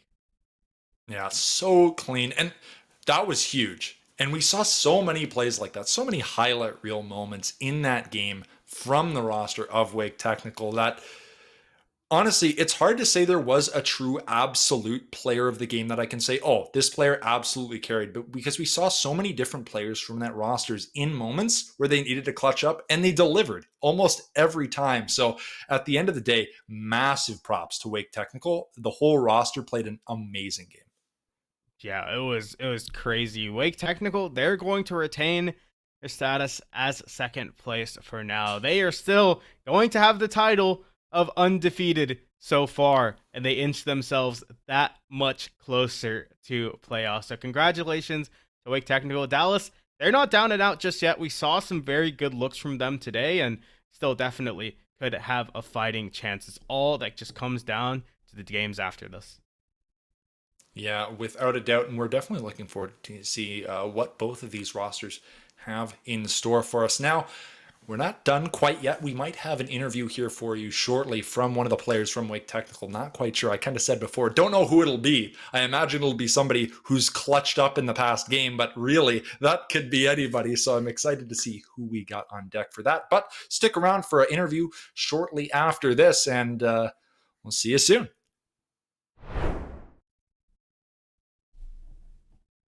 But won't be enough as Spooky Chucks takes down J-Riff. As the rest of the roster looks to come through showers here. They'll find their way. Spike is down. Shots will land, and that is going to be can find another round here. They're at the very least going to feel a little bit more confident if they can pick up a round against the Rifles, but as 7-2-4 ends up peeking with that flash. Going to find 3 before eventually being traded out by Flipperoo. It's a big push through long here. Spike possession is in the hands of that Brimstone. The flash utility will be used as a 3v2. First falls Pichu picking up No Sun. Now it is just Flipperoo. They know where they are. They're going to spray through the smoke. Eventually that's going to fall, and it will. Frag will come games, and who can play in supporting roles in the next ones is definitely a team that has a lot at their disposal in these rounds during their agent selects here. But J-Rift will find the 1 frag with the Marshall, but Spooky checks. A little bit of a cheeky spot on bomb. They know they have to come to them, but Pichu, regardless, is going to peek very aggressively there. Find 1 as Brim looks to rip it. Runs from Dallas. It was the eco though from Dallas. They're going to be on Rifles for this one. Pichu on the look jet. At the stack. taking aggressive angle. Oh my gosh, Pete, way. don't do him like that, dude. Finds another. Looking. Res Spooky. That was a little bit tricky there. Not quite getting the jump you wanted. Almost getting caught out on that peak. But a lot of utility being used here. SIF gonna find one Pichu. 7-2-4. Lots of frags coming through on the push. And now Spike is down. The only one left standing is the Jet. And they are certainly running out of time. I imagine it might just be a save here as J-Riff finds the first, but no doubt will not have enough time to clutch this round out. Despite that, is still playing very aggressively. Sun is looking a little bit rough in the health department. P101 does have the ult on standby though. It's going to prevent the spike from dropping right away. Ooh, there's one. Low health. SIF able to... Yeah, it's pushed up all the way into the corner. Goodness. And I don't think they're going to check She has it. no idea. She has no idea. Oh no, Pichu. Don't do it to him again. He's going to find one. Kids come through. Shot lands. Sun down in smoke. It's just a matter of when they decide to peek, and there it is, 274. Look at the spray down. Oh, they're just hosing it. Oh my goodness. See, with the way they've been playing, I cannot blame them. Peek is going to come through, however. Spike is down. Flipperoo looking for information. Fortunately, taking a lot. Getting chunked by that, getting dueled out by the Killjoy turret there. Not something you'd probably want to be happening. And frankly, I don't blame them. Already, Jet is on to site, dueling it out B with Reyna. However, Guardian going to be able to pick up one. Ares gets dropped too short. Looking to ascertain. They're playing very quick here. Definitely looking to outpace the opponents. Spooky. First shot on. Second shot. Oh, Spooky. And now it's a 3v2. One. Oh my god, SIF!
Hey folks, welcome back. The game is over, but our broadcast is not over just yet. We do have an interview with 724, who was that top frag Sky that we saw in the last game.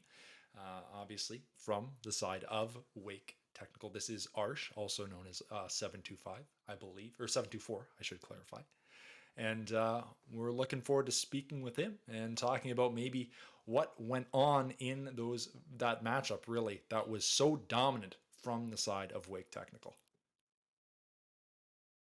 Yeah. So, oh, good. No, go ahead, Arsh. Talk to the fans. We do have Arsh here. Apologies. I wasn't quite sure that we had him in the mic, but Arsh, glad to have you here. Great game. You guys played amazing. Thank we're you. really happy to have you on.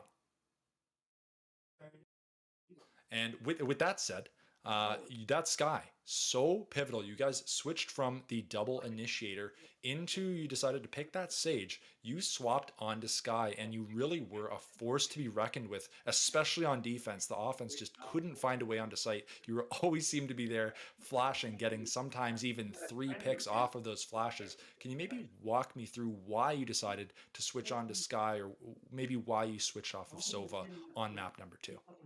Yeah, so Sky, I like Sky more than Sova anyway, but Sky's got like, you can flash a lot of the choke points on blind. It's like really tiny already, so you can normally just get like a couple picks just off that. It's really hard to dodge too. No, absolutely. I mean, you certainly dictated that. I mean, you were able to pick up so many off of those flashes, catching them so many times, playing through smoke so aggressively. You did an excellent job with that. Now, Dr. Sparky, I don't know if you have Yeah. anything for Arsh. I imagine you do. Yeah, so I want to take something a little bit more wide in terms of perspective, right? So you were undefeated so far. I mean, you still are undefeated in terms of your groups. On the other side, though, Dallas, they were also undefeated coming into this matchup. So were you guys kind of nervous for this one? You guys had a phenomenal game, but did you guys like? I don't know if you've watched any of their previous games or knew them personally or anything. So how were you guys coming into this matchup? Were you scared? Were you feeling confident? How was it? We were pretty confident since we were, undefeated, obviously. We did a lot of practicing, like maybe 2, 3 times a week.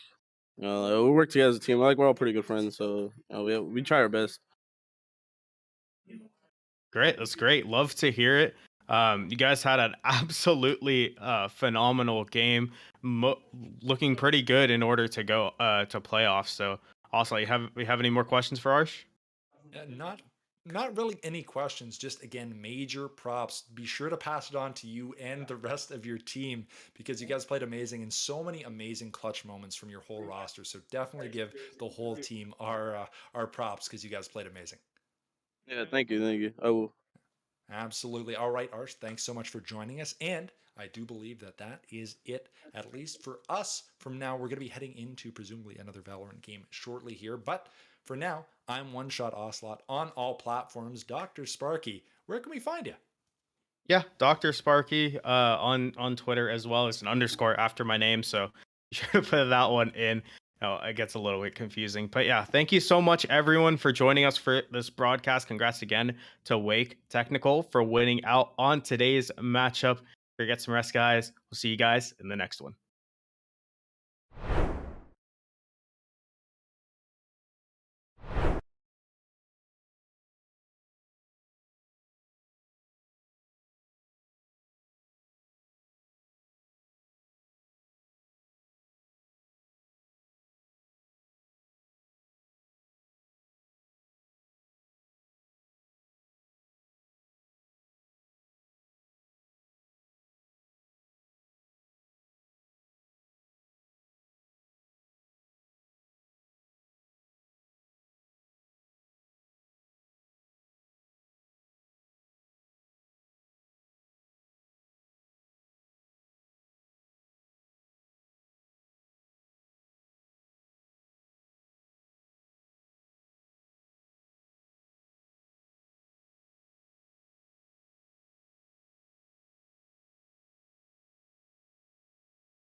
a little bit about yourself? My name is Julian Lugod. I am the president for Rebel Gaming. I'm age 25, and this is obviously my 5th year in college. Also, lived here in Vegas for about 8 years now, and then I used to be from Chicago. How long have you been a part of Rebel Gaming? We started August of last year for our new club. Before COVID, we couldn't host in-person events with our old club, 8-Bit Esports, which is the original esports club for UNLV. Since officers had graduated from that club and also COVID, they disbanded that club. I took the opportunity to start a new club with new students, new officers, and now we're in our 2nd semester. How do you think this club differs from the club that was there previously? What kind of changes have you guys made? We're trying to hone in on getting more involved with our university more, be a lot more inclusive with other organizations we have on campus. Because before, with 8-Bit, they weren't as trusting of the university with how they want to handle events and the teams. But this time around, we're definitely trying to talk to our student government. We're in touch with the Office of Economic Development with Robert Rippey, who is our club advisor. And he's helping out with our teams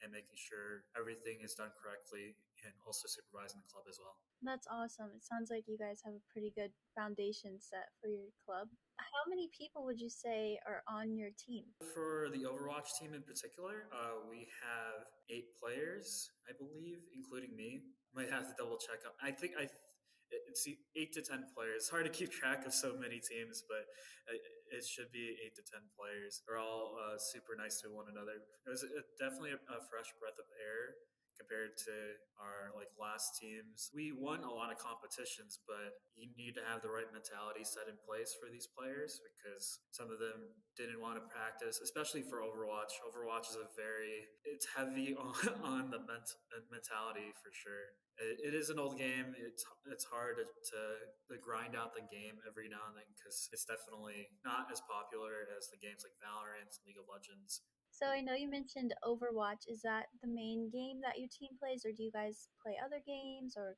could you kind of go into that a little bit? Our most successful team right now is Overwatch, yes. We always get a good amount of people set and ready. And then for our other games, we do have Valorant and Smash, and also a League team. And we're also just brought on board our TFT team, which is an extension of League of Legends, but for auto chess. So we do have a lot of teams. We also have a Rocket League team as well. And they also have won the Western Championship for our CRL. Wow, that's awesome. You guys have all the games. That's Yeah, we're trying to get there. It's more so once the semesters go on, we'll get a lot more organized for sure. So, do any of your players on your team stick out to you, or any success stories from any of the players stick out to you? Definitely the Rocket League team within the tenure of our club for this year because they won the fall championship, and I'm super proud of them because as of right now, they're way more deserving of an actual legitimate esports program at UNLV. Since UNLV is more leaning towards student life, they're trying to get on board with varsity full ride scholarships, an esports training facility, but at the end of the day, that takes time, and we're incredibly patient as of right now. Even though the players would always message me "Oh, when are we getting this, this, and this?" But at the end of the day, it does take time and a lot of understanding for the university, and we're definitely getting there. We're just waiting on a couple more emails, a couple more introductions with people higher up for sure. Definitely. Well, good luck with that. That's awesome. Would you say that the steps you take to improve yourself in game, do you carry that into your everyday life as well? And if you do, how do you do it? So I'm a very operational person. I'm not much of a spokesperson. That's why I always ask my players first to do the interviews. But as of right now, they're super busy and they're always practicing. So I would not take it upon them that to take out of their day to do a lot of the scheduling of a lot of the publicity involved. But at the end of the day, I'm also a player for the Overwatch team as well. So it's definitely just take it one step at a time. Because if you try to do everything all at once, then it just comes crumbling down, in my opinion. Well, I really appreciate you taking the time to do this. I know everyone's busy right now and, spring coming up. So I really appreciate it. Thank you.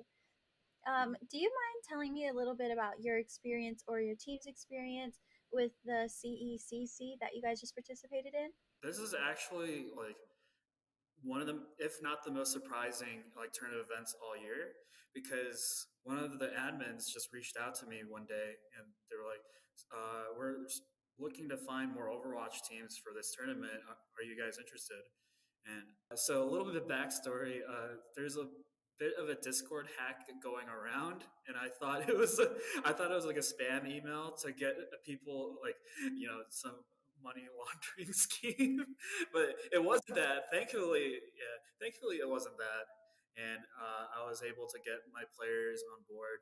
And honestly, it was just a stroke of luck, to be quite honest, because with our players, they're just looking for what's the next big event for us, what's the next big improvement to our club, and with the CECC, we were just like, dang, we're so blown away with how successful this tournament has been for us, and we're just really happy. Even if the results might be dire in Atlanta, we don't know yet. We're just really happy we're able to travel out too. Oh, definitely. And congratulations again to your team for winning. That's awesome. What is your team most excited for to going to Atlanta? And have you guys been to a LAN event before? We actually been to in 2020 before COVID hit. Actually, we were like well on our way to travel to any tournament that we can participate in. Because in Vegas, a lot of the events that we have are super saturated. So, and not just esports events, but like any like shows, any like big events that we have on the strip here in Vegas. It's like there's so much to do, especially with esports events as well, because we also have the HyperX arena. But back to the question, we traveled out to Chicago for their battle for the Midwest for Overwatch, and then we beat the entire region. We were like expecting to maybe go top three, top two, because there's always that one team that just beats everyone out.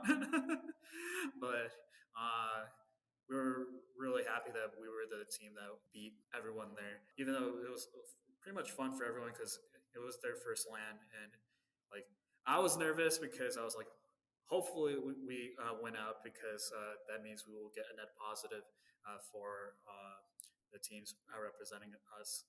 And also, it's like, oh, this is my hometown. This is Chicago. So I wanted to show that we also have talent here in Vegas as well. Yeah, definitely. Would you say that there's any schools that you're excited or scared about competing against when you're in Atlanta? Towards the coast, west and eastern regions that we're concerned about because they definitely have a lot of the support with Activision Blizzard being near Irvine, UC Irvine, Cal Berkeley, any of the California schools that we need to watch out for because that's like the home for esports is LA, Los Angeles. But there's also other technical universities out there like Maryville and Harrisburg University. If they do travel out to this tournament in particular for in a different region, we definitely have to look out for them as well. Okay, I see. So would you say your team is feeling pretty confident or a little bit on the edge? Being the underdog, you would always have to be on the edge. We're a relatively new team. There are some players that we brought up from our sister teams that we brought up, and hopefully they can prove themselves on the land stage. But again, I would not put them past it. They are against the wall. If they still win out, that's like super amazing because in such a short amount of time, if they're able to win out, that'd be like I would actually be blown away. I guess time will tell and we'll see what happens. But those were all of the questions I had. Is there any message that you want to send out to everyone or anything else that you want us to know about you or your team that you just want to put out there? My name is Julian. I'm the president for UNLV Rebel Gaming, and we're just super excited to travel and compete on a national level. And hopefully, not only we're able to compete, maybe get a higher ranking, we're just super excited to show that UNLV does have the talent and does have what it takes to bring to the point that we become a varsity team. Thank you so much, Julian, for your time and taking the time to do this. I really appreciate it, and I look forward to meeting you and everyone else in Atlanta. I know it's a little ways away, but I'm excited. So, good luck with everything. Thank you so much. Thank you. Hope to Bye. see you soon.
Welcome back. We are here with the broadcast. I know you guys know me. I was there for the last best of 3. I'm Dr. Sparky. I'm joined here, the new face, Catnator. Welcome to the broadcast here. We have an exciting best of 3. Unfortunately, we weren't able to catch the first game, but we're going to dive right into game 2 of Bind. How you doing, Cat?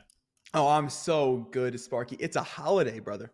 It's St. Patrick's Day. And you know what? I feel like even though a little unfortunate we didn't see game number 1, I heard it was a good one. And, I think we're still going to get lucky. So Ascent was 13-4. It was kind of a little crazy. Okay. Staten Island, they went hard. They went hard in the paint, Dr. Sparky. I'm not going to lie to you. But we'll see if they can get some medicine in them. If they can get some cures going forward here as we jump into map 2 of Bind.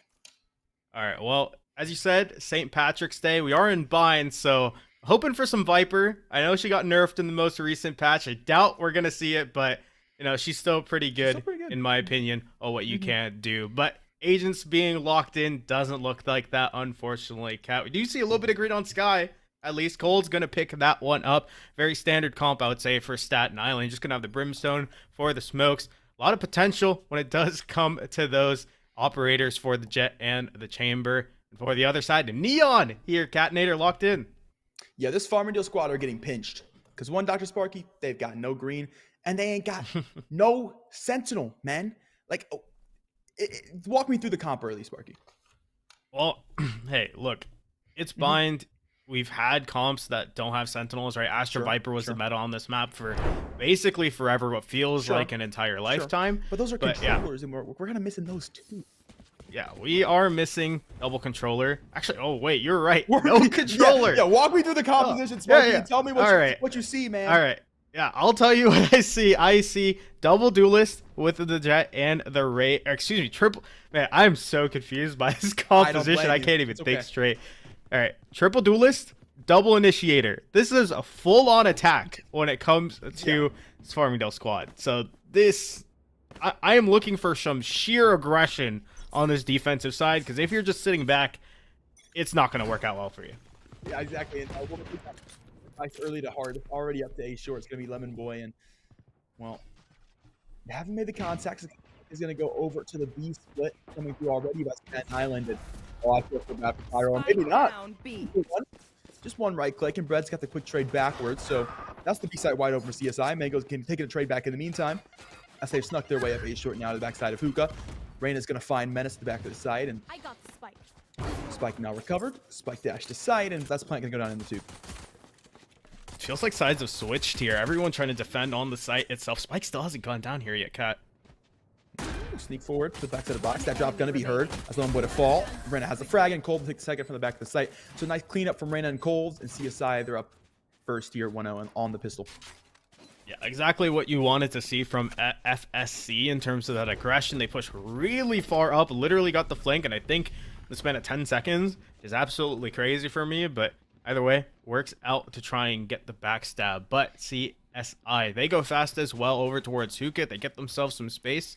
They're able to get to the site. So far, this attacking side, buy up here, but so I see right here, Catnator, there's 4 Buckies in the hands of FSC. Yeah, I mean, they pull out the cheese in the composition. They pull out the cheese on the server. I like this force buy. But can they force their way through Shower? Well, CSI, on the other hand, certainly can. Take a space with just a low Roomba. This trademark. Oh, it'll be there. It'll get destroyed. The Roomba gets destroyed, but it's destroyed in Mango's face. His Bread has the frag, and yet he's found one with the pain shells. Great utility early. Just down to make their way forward. Falcon's been able to find one, so there's one Bucky frag.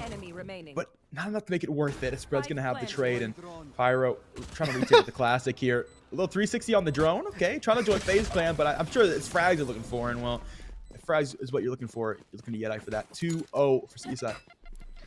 And FSC, a little bit storing the unfortunate, over towards that Showers. You have the alarm bot to try and shot with the Bucky, but the nade for the team actually bounces back and turns into an attacking side nade just to clear out the corner for themselves. So FSC forced by, not going to work out too well for them. And Catnator looks like they want guns in their hands every single round, because so far they're committing to this force buy. Rifles in their hands, at least for a couple, but the rest of them, Stinger, Spectre, and a Bucky in their hands in order to defend. Falcon Shine up close and personal, Vandal in hand, and he doesn't know how much pressure he's about to take on. The rest of the team's gamble stacked all the way to the B site. Fault lines out early, and it's certainly made its mark, so let's stop the push for just a moment. But now the guiding lights that come through, CSI has pulled the trigger. It's going to be retakes only. For FSC is barely able to escape with their life with that breach. Goes down. Everyone locked out of the site, but Yeti is going to open it up with 2 quick kills, and FSC, all that momentum, extremely lost in that retake. He still hasn't left heaven. He's just moved out to the backside of things, the scaffolding. He's back yet again for a 3K. Massive confidence coming out of the race player. He's not done just yet. Low HP, still swinging for more. Mango will get taken out by Cole from the back of the site, and that's just left Sova yet again into the drone, but he stayed alive this time coming out of it. Not for long, though. Yet he's taken a 4K off the round. It's 3-0 for CSI. The bonus has come through. Free rifles to be grabbed. Oh, man, it's looking deadly early. Yeah, okay. Have you heard the joke about getting 5 people through a choke point? I've not. Well, because, well, it's not really going to work out. Yeti's going to be the one. I had no idea where I was going for that one. Oh, I'm just going to... No wonder they pay you the big bucks. Hey. Oh, I was really hoping you'd just say you had. But either way, it's just another force buy for FSC. Split from either side. It's a rush from CSI. A rush from CSI. And Sparky, have you heard the joke about 4 people up A short? Yeah, I heard it's pretty good. Yeah, I just saw it last round, and I've seen it again. Falcon to the back of the site. That's Bucky early. He's been able to find one. Yet able to trade. 7 IQ will pick up one in the meantime. Pyro to the back of CT. His teammates on him to flank. They're on their way together. But Spike planted. stunned out by the drone. Drones come through. Has found nothing. It's been canceled, in fact. And gun secured. A Spectre. Much better alternative for the Neon of Menace here. Easier to get himself forward on his retake. 1 enemy remaining. Tuck towards Hell is going to be the raise. Doesn't even have to get involved. The 7 IQ has it from the back of the side, and that just leaves Menace. Ironically, crab walking with the fastest run ability in the game. I don't think it makes you faster. Maybe a little bit. I don't even know. I mean, not that I've seen anyone do it, but yeah. 1 versus 3. Locked out of sight. Full utility. And full of bullets as, oh well, 7 IQ is going to pick that one up. CSI up 4-0, and so far storming through the entirety of FSC. I mean, when you draft a composition where your only really recourse is to go on the attack and you're going to sit back, it's so far not going to work out the best for you. Yeah, and you think CSI navigates with Waze? If so, they better watch out for this traffic stop coming up, because they are speeding through the first couple of rounds and looking to do so yet again as they look to take their way into Hookah. There will be some resistance early, it looks like, from Menace, thinking about it.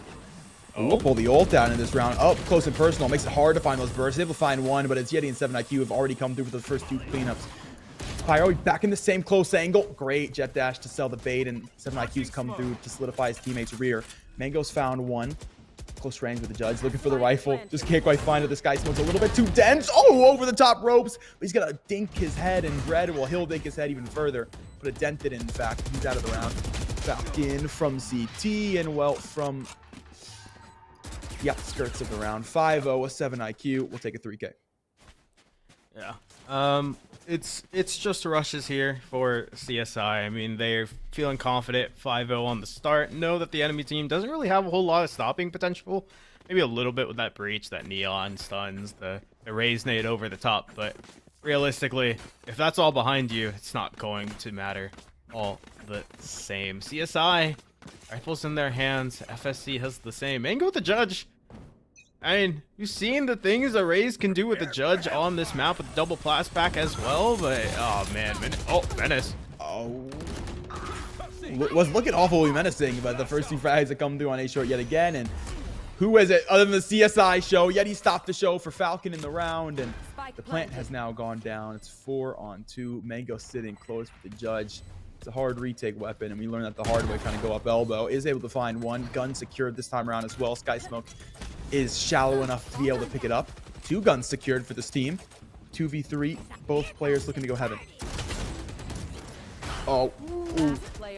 He's whacked the wall, and Cold's whacked him with bullets. 7 IQ to finish the job for the back of sight. It's 6-0 for CSI. CSI, rinse and repeat. I mean, if it ain't broke, don't fix it. I'm just wondering here, Kat. are we going to get around and where the spike isn't planted in the first 15 seconds?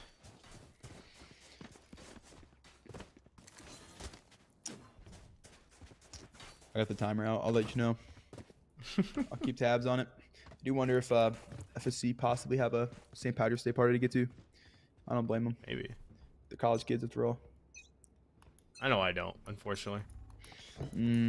It's okay, brother. Don't worry. I'll party with you. Hell yeah. Party coming over to the B site right now, so FSC they don't have to actually leave for the party. It's showing up straight in Mango's face. It's good for the first. Oh. Pink shell's about to. Oh, hey, buddy. Well, the rest of the parties arrived just in time as Rain on 7IQ are already decided. He's looking for the satchel play, and well, he's caught completely off guard. The site yet again has been secured for CSI, and 20 seconds have passed. No spike plant just yet. 7IQ's found another frag. Now plant to go down 30 seconds. They doubled the time.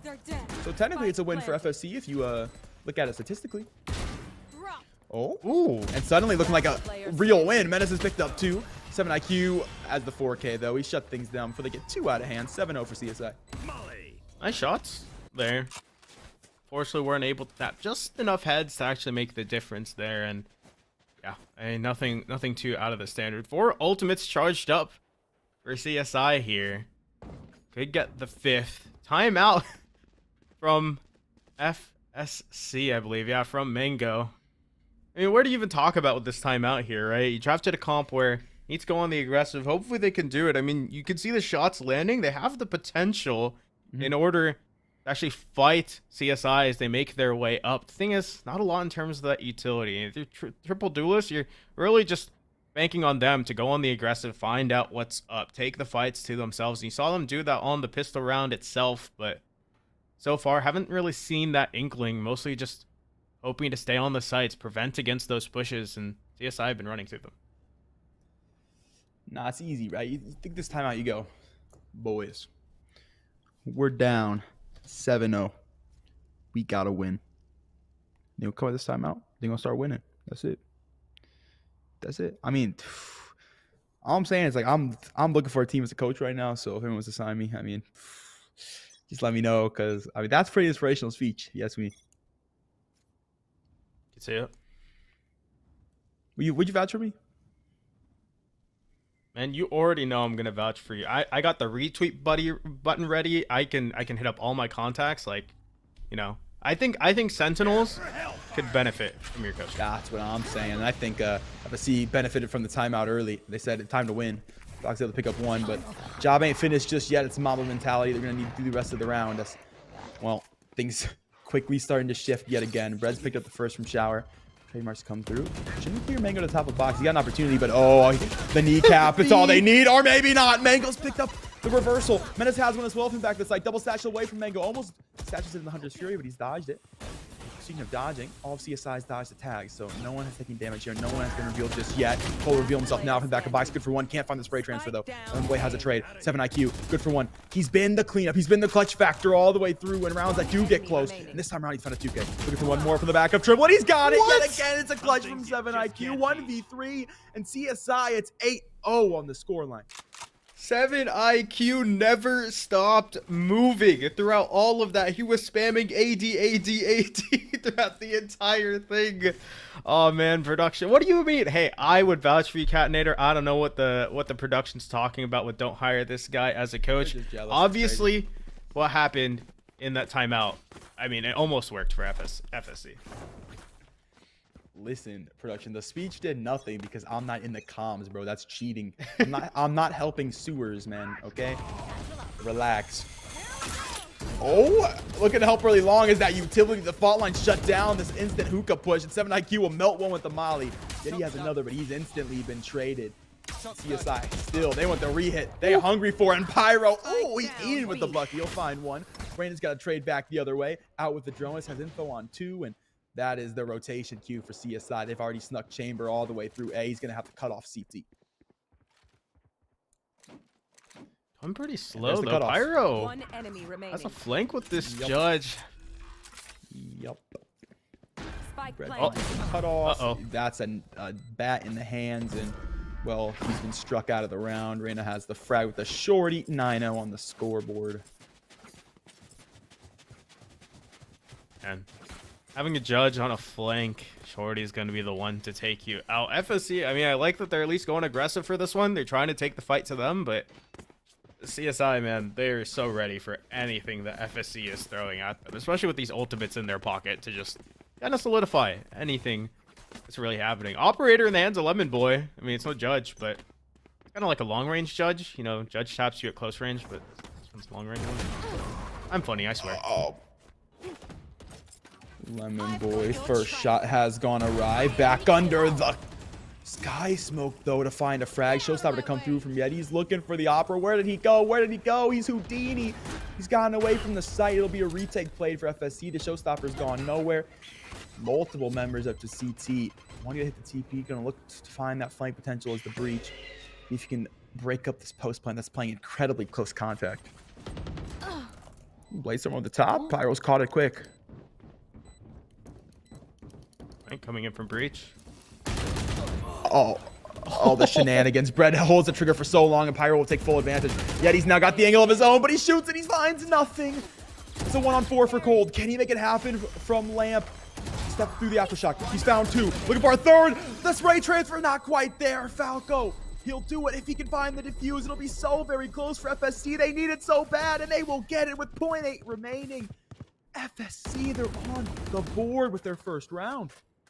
FSC, they did it. They got their first round, Cat. There is no 13-0. It's possible. It's all possible. I think momentum shifted, and I'm going to call it a little bit early. I think FSC win this game.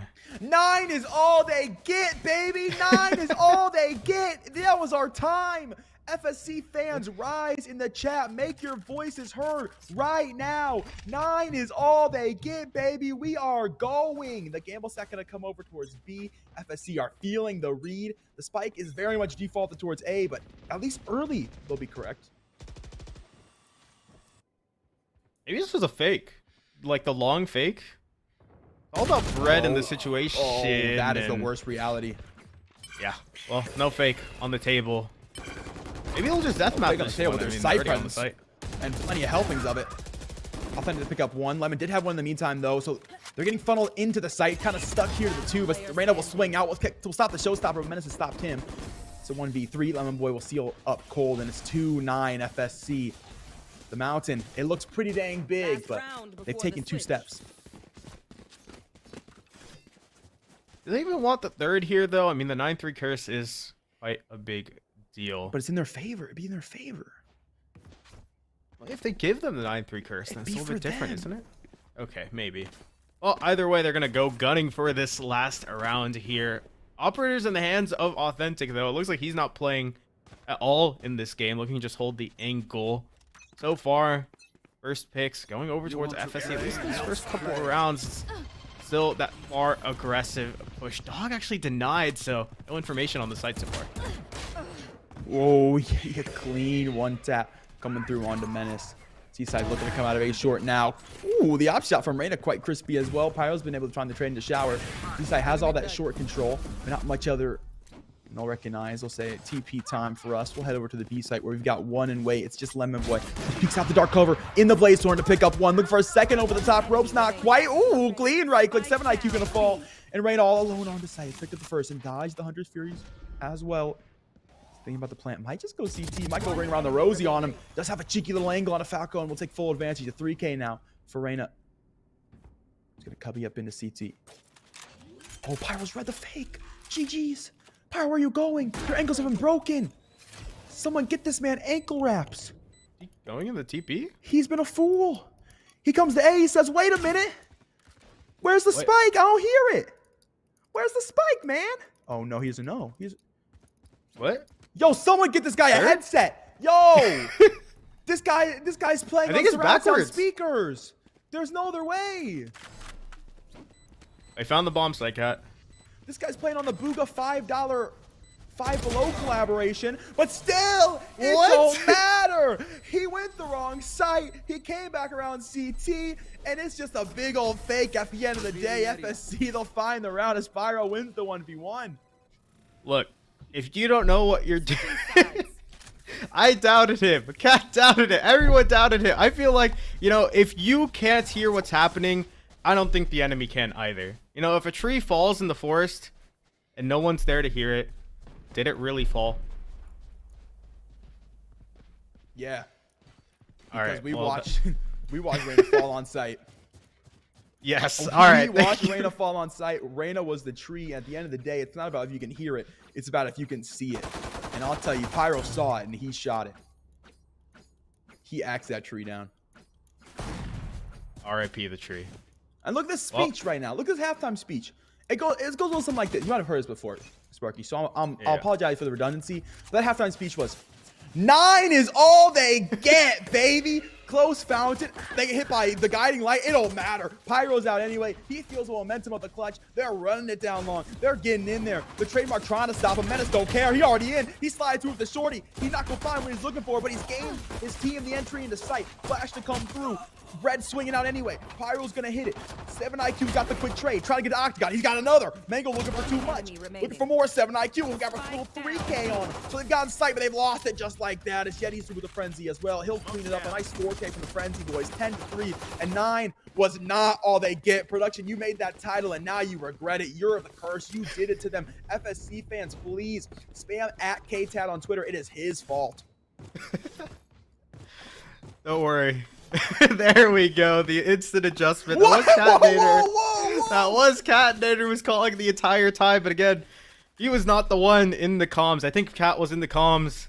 It would have been a different story. FSC, please hire Cat Nader as coach. Very much appreciate it as we head into our next round. Forced buy from each side. Ooh, good fall line from Falco early. Even better guiding light to save their teammates' life, and Gold will take so much more. Yeti's found one as well. Spray battle going down to A short, and Lemmy Boy will be the winner of that one. He'll let him know about it, looking for more to go with it, but Yeti is so clean with the ghost. Mango looking to finally dismantle the king of short, and they've done just that. But space all across the map has been taken away by the defensive side of things. Double satchel, interestingly done, but if you get the frag, that's all that counts. And Mango looking for an extra frag on the round. Deny him. Yeah, out with dignity. Out with dignity. 11-3 scoreline. Gotta make sure that the enemy team can't have all of the old orbs. Oh man, Cat. Fortunately, looks like your words are being used against you. But I will double down with you. 11 is all they get here, Cat Nader. Hey, FSC did we get a about replay to of make that? the comeback. You want a replay today? Can we get a replay of the nade? It's a special moment. Can we get a replay of that? You know what to do. All right. We'll wait on that. In the meantime, we'll get what looks to be a very quick presence up A short. It's the judge play. He said, "That's how you do it. You guys been trying to run that on me. That's how you do it, just like that." A 2K comes through from Yeti. Falco will be able to take him out, but 7 IQ says, "You take my teammate? No, sir. I'll grab a little 2K myself, a little 2-piece." We eating good at the Popeyes tonight, but not a 3-piece. You know, we don't overdo it. We don't overdo it. Pyro will grab himself one, but look who's already here on the flank. It's Bread. He said, if you're gonna have a 2-piece of chicken wings, man, you need the biscuit to go with it. You need a little bit of bread. He's oh no! It's like a Popeyes biscuit. He came up dry, and it's gonna be a 1v2 to the site for Pyro. One to sneak out of CT, and oh, he's got a 3K. Suddenly things are looking doable here. It started as a meme, but it's grown into so much more. It's grown into a movement for the Sova in 1v2. The dart's up, and oh, he walks into Reyna, and he's killed the dreams early. It'll be match point for CSI, 12-3. Unlucky. Entire spread. Bread, unfortunately, not able to do it. KFC wants to win the round. Popeyes, not enough. You have the nade play production. We gave you a whole round. Can I get the nade play? There we go. Who can say where the road goes as the day goes? Hold me close. That's real. That's Gonna real need right the there. like 12 gun salute or something. Yeah, with that. 12 rounds of loot. You already got down the scoreboard, bro. I was taking one early. Oh, quick trade to come back. The rest of the team make their way up towards long. Spike still defaulted towards short. First frag going to come through for the gang, and FSC says, you know what, we'll take it ASAP. Go through the TP, get yourself out of dodge in order to get the flank there, but over 2 on the scoreboard. CSI looking to aggress this one. Oh, and Reyna's ready for it. Ready for it indeed. Gonna be tucked close corner. Ooh, very, very good pulse there from Menace. He stalled for a ton of time. Same with that lightning lane. You have to really think about jumping through it. They'll use the dog, in fact. Dog has scotted Menace, though. Just trying to make it the rest of the way forward. Flash to come through. Frag to come through as well. Ran a 3K. They look to mantle this round straight back into CSI control. They got to play it so much faster now, though. The Clabbers onto the site. The Rolling Thunders come through. You can't updraft over it, man. It gets all of it. It gets all the surface area in the air and on the ground. Cole's picked up one, but it's an aftershock to catch him. Good flash turn for Reyna. He's got the frag too, but there's just no time. A 4K from the Jet, but FSC, they've held on. Dang. FSC, I have the Popeyes, but CSI definitely have the sauce in order to get all of these kills, get themselves to 12, and so close off the back end in order to get themselves to break the economy. CSI, not a whole lot in terms of the pockets. They don't got the money in order to buy some crypto, but you have enough money for an LMG, and, well, you got an LMG in your pocket, cat. I think you can get a lot of crypto. I mean, especially if you take a picture of it, put it on OpenSea. Call that a NFT.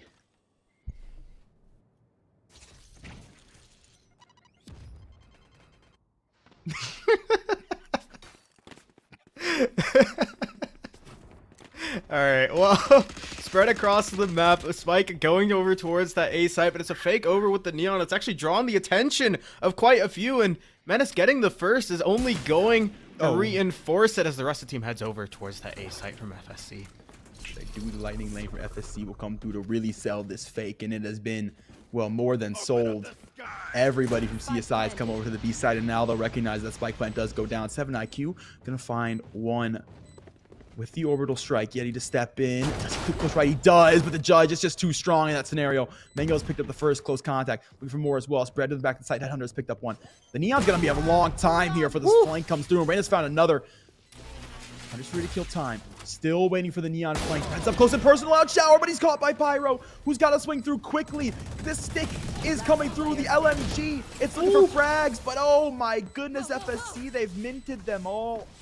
5 unique frags on the round. A CSI will fall. 5-12 for FSC. FSC with a beautiful fake there. Menace coming alive in order to really sell it. The great thing about that neon, you can be on the other side of the map like a flash, especially if you take a teleporter off the back end. This composition, hey, FSC, they draft a composition solely based around aggression and attack, and well, when you switch over towards that attacking side, it's gonna work out quite a bit better for you. Round differential decreasing ever more, but now CSI have guns. Guiding light will pop for information early long. The Trailblazer one's just a little bit more. It's going to give a potential for a swing to come out for Reyna, who's swinging and sees the entire team, says, get out, please move, get out the way. They're able to escape. Cloudburst, it's a little bit to the left, but FSC they've pulled off, so everyone has avoided the conflict. Everyone's still alive. Only utility that gets burned.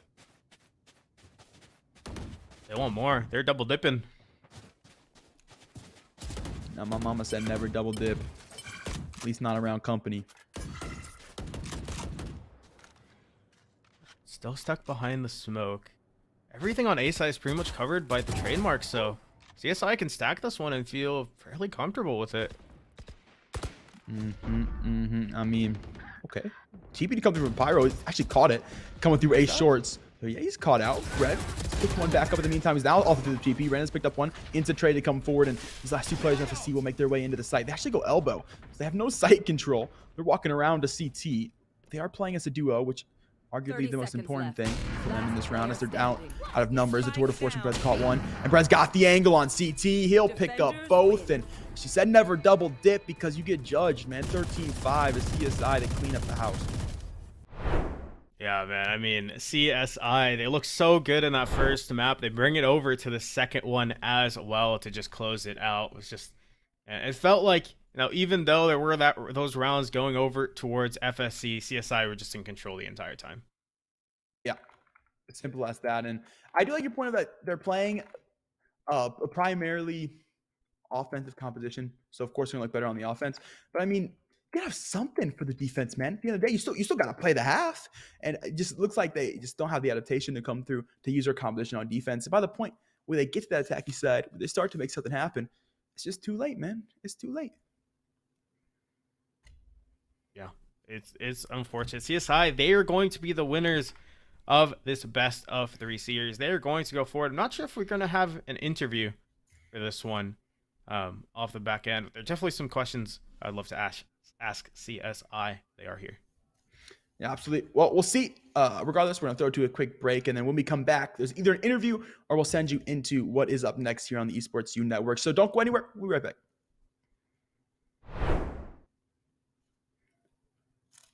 Feels like sides have switched here. Everyone trying to defend on the site itself. Spike still hasn't gone down here yet, Kat.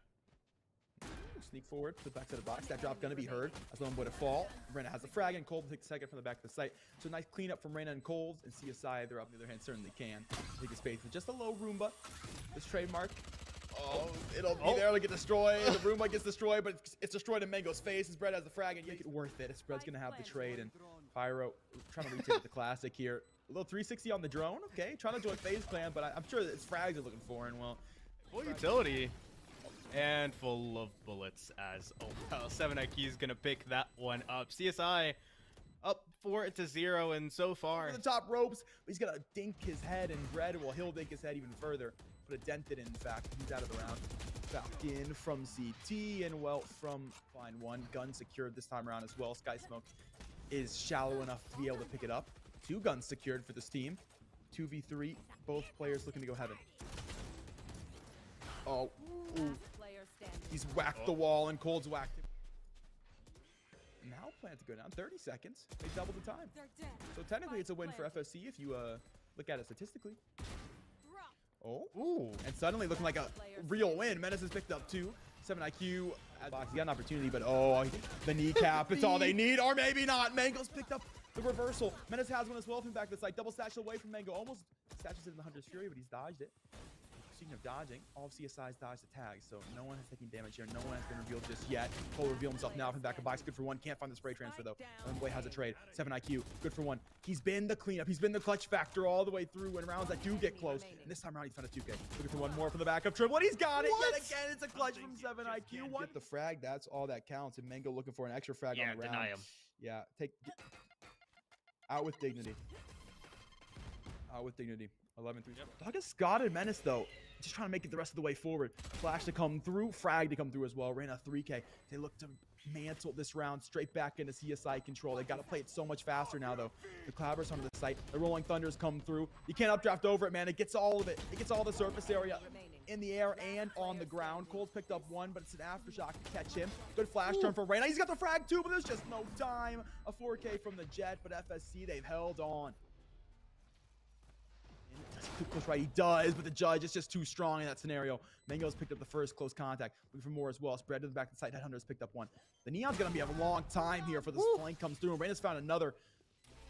Hunter's free to kill time. Still waiting for the Neon flank. Heads up close and personal out shower, but he's caught by Pyro, who's got to swing through quickly. This stick is coming through the LMG. It's looking for frags, but oh my goodness, FSC. These last 2 players, FSC, will make their way into the site. They actually go elbow. They have no site control. They're walking around to CT.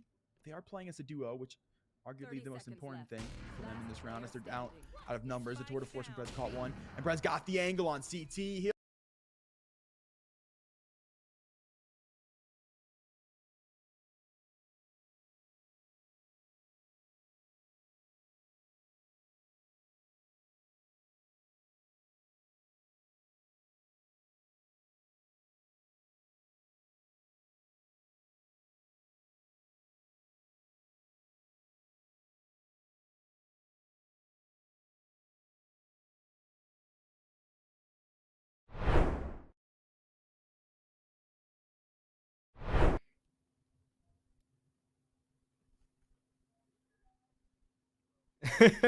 Welcome everyone to we're back with an interview that we're going to have with one of the players from CSI. It's going to be Yeti, who's had a great game for themselves. I mean, even off of the first game, just going into the second one. Welcome, Yeti. How are you doing here today? I'm alright, man. How are you? Doing well. Nice. Catinator, you had a couple of questions. We're talking in the green room. Yeah, Revolutionary ones. Yeah, revolution. I mean, of course. So we'll talk about. We jumped into game number 2. So first and foremost, what was game 1 like for you guys? How did you feel, and what did you feel like was the confidence for you going into game number 2? For game 1, we pretty much were just winning our gunfights, and we just knew that we can easily just aggress on them. It was at first we did lose a couple rounds, and it was kind of tough. But after like a while, we realized what they were trying to do, like trying to take mid control. We kind of just, I guess, beat them on that sense, and then we started switching up, going to sites more rather than just only taking mid. Okay. So let me hit you with now what we got to see as the audience here onto the broadcast. Game number 2. It was interesting, right? We saw their composition to start us off. We said, okay, it's different. How did you guys feel seeing their composition?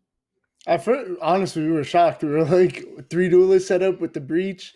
They're just gonna aggress. So we played default on the first round, and then we noticed that they didn't flash. So we just did our basic like shower take or just anything in general just to take. We expected to push, but they just never did. So we just kind of beat them in that sense. That's fair. So we know it's the ECC, and we just got to see week number 5 come through for you guys, and you are in a tie right now, a race for first place. Does that make you nervous at all going into these games? Honestly, no, not really. I mean, we just play our game and we win. I don't want to be cocky, but like I think that's we're pretty real. good. I think we're a top team, I guess, for a reason. I guess we're pretty good, but the other teams are also very good. Definitely, a team that we got to worry about is NYT Yellow. But other than that, I think we're good. I think we're a strong team as a whole. NYT Yellows. That's the team you're scared of. Be I honest wouldn't with say me. scared of, but a little less confident. Okay. Be honest with me. If you play them, do you win? Yes, 100%. Ooh, 100%? No 100%. questions asked. 2-0. You beat them? 2-0. Not dropping the map this time. Okay. Easy. Okay. Dang. That's it. That's what I'm saying, bro. Hey, okay, man. Okay, I like that. All right. I like that. We like to. I'm sorry, man. That's how I put you on the spot like that. I just like to get we like to hear the vibes. We like to see how you feeling, how you're thinking. But we'll switch things back up. We'll give you some good graces here on the broadcast. Who you want to thank, man, coming out here, grabbing a win, the university, your friends, maybe a little special someone. What's up? Definitely thanking Michael Fielder. 100%. He's been coaching us recently. He's the guy. And I guess shout out Moisty, and that's pretty much all, bro. My man Moisty Michael Bolcom. He's watching all the time, #1 fan. I appreciate him, bro. That's it. Sick. Well, thank you so much for joining us, Yeti, here on the interview. Congrats again on your win. Really excited to have you. I'm looking forward to seeing your guys' games in the future. But yeah, that's going to do it for us. Thank you guys so much for joining us on this broadcast here today. We are going to have a student broadcast of NJCAAE after this, so be sure to stick around for that. But that's it for me and Catinator. Do you have any closing words, Cat? Hey, man, you hit it just right, Sparky. K-Tat, shout out to the boy, the production. They're crazy out here. They like to get in the jokes, and as the guys behind the computer, they never get the chance. Some love to them. You got to throw it out there. They're being in there with us and throwing out the banter. Scoots as well, phenomenal observer, cracking things down. And the student casters, man, they've been cold all season. They've been absolutely phenomenal. So make sure you are checking out this next game that's coming up. And make sure you're following Esports U, man. It's CNC_official on Twitter. Esports U, they're posting all the time. There's games happening all the time. They're getting very, very close to being 24/7 live every single day for every single hour. So if you want to see esports at the collegiate level, you want to check it out here. But with that, we'll see you later.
Hello there, everyone. Welcome to ESU. Tonight we have Trinity Valley versus Beaver County in Valorant. My name's Saminami. I'm Rebel, and I'm very excited to see this match. I know you and I casted Trinity Valley before, but it was for Overwatch, so I am excited to see how the Valorant roster is. And Oh yeah, same here. so we do have the map picks and stuff like that. The first map we are going to be headed to is Ascent. The second map is Breeze, and the third map, if we go there, is going to be Haven. So if you do take a look at the bands, Fracture's banned by Trinity Valley. Actually, no, by Beaver County, and Trinity Valley banned Bind. And if you take a look at the list, it's interesting. But we are going to be seeing Breeze. This is going to be one of my first times casting Breeze, so bear with me for a little bit. But people hate on it. I don't. Mostly because I have an operator crutch, so I'm fine with it and playing at long sight lines. But I am very excited to see it map too. But first map is going to be Ascent. And we've seen Ascent time and time again. One of the best maps in the game. So, I beg yeah. to differ. Okay, it's fair. It's one of the most consistent maps in the game, I will say. A lot That's of people fair. know it's been out for a while. People are starting to figure out how they want to play the maps and stuff like that. So, I'm very excited to see what kind of compositions, and especially with the recent Astronerfs, people are trying to figure out what sort of controllers they want to play. Are we going to be seeing the Brimstone? Are we going to be seeing Omen on this map? That is the real question. Fair enough.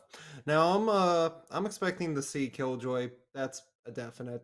Hoping yeah. to see some Viper. Hoping because Viper's smokes they're pretty much damage orbs that don't hurt your teammates, only hurt the enemy. It's all around good because they're also redeployable. Exactly. And I mean, we're going to find out here in just a second because I believe that we are going to be loading in here in just a second. My producer is telling us. But yeah, here we go. We are going to have the agent selects. It's going to be quick and right off the bat. Beaver County is going to be coming up with the double healer comp with the Sky and the Sage there. Now, I want to make mention something we don't see often. Brimstone. What are your thoughts? Brimstone's a great pick right now, and I didn't see if they flashed a neon or not. But I mean, a great thing I've been seeing with some teams in collegiate is, people have been playing the Brimstone with the neon and just fast, just hard rushing sites. You can go in really fast with the combat stick and be able to smoke off almost immediately, getting you good space. Getting you good space on the map is going to be amazing. We do take a look at the compositions. No. Now we have a better look at them. Trinity Valley is going to be out with the Astra KO, Jet, Raze, and Sova. So options for no Sentinels I find interesting. But Beaver County has 2 Sentinels. So they're going to definitely be playing towards the defensive side of this map, which they are on first. So looking at this here, this is just pistol round. Not going to affect too much here. You don't really have to have strategy on pistols, or at least the first 2 rounds. But if you see how they're set up on B's site with their utility, actually no one's pushing this. I'm a little surprised. It's pistols. Usually you go fast and hard on pistols. You don't usually wait around. Sometimes you might want to wait for util and stuff like that, but that will be the double satellite from Snow, who's already taking quite a bit of damage, and they will get taken out immediately. So, big thing to mention there, amazing picks by the Jets seen on the side of Trinity. I don't even have enough time to chat about it. We see Silverstar taking out Reflex and Dallas taking out King. Exactly. There's one more there. Astra. Great kills on both sides, and that's going to be 2v2. Can Dallas get the ace here? That is the question, as it's now a 2v1 situation against this guy. He's right there, and once that info goes up from the start, you know exactly where it is, and that's going to be the ace. Round 1 with the Sheriff, and my goodness, if this is how this match is going to play out, I am excited to see it. So something I really wanted to point out there is that first kill on Snow. Snow didn't die to the grenades set by the Killjoy. They died to the Molotov, which was a little surprising. I mean, hey, you got to use the molly somehow, and if it's in a effective way like that, it happens, or stuff like that. Oh, by all means. Yeah, exactly.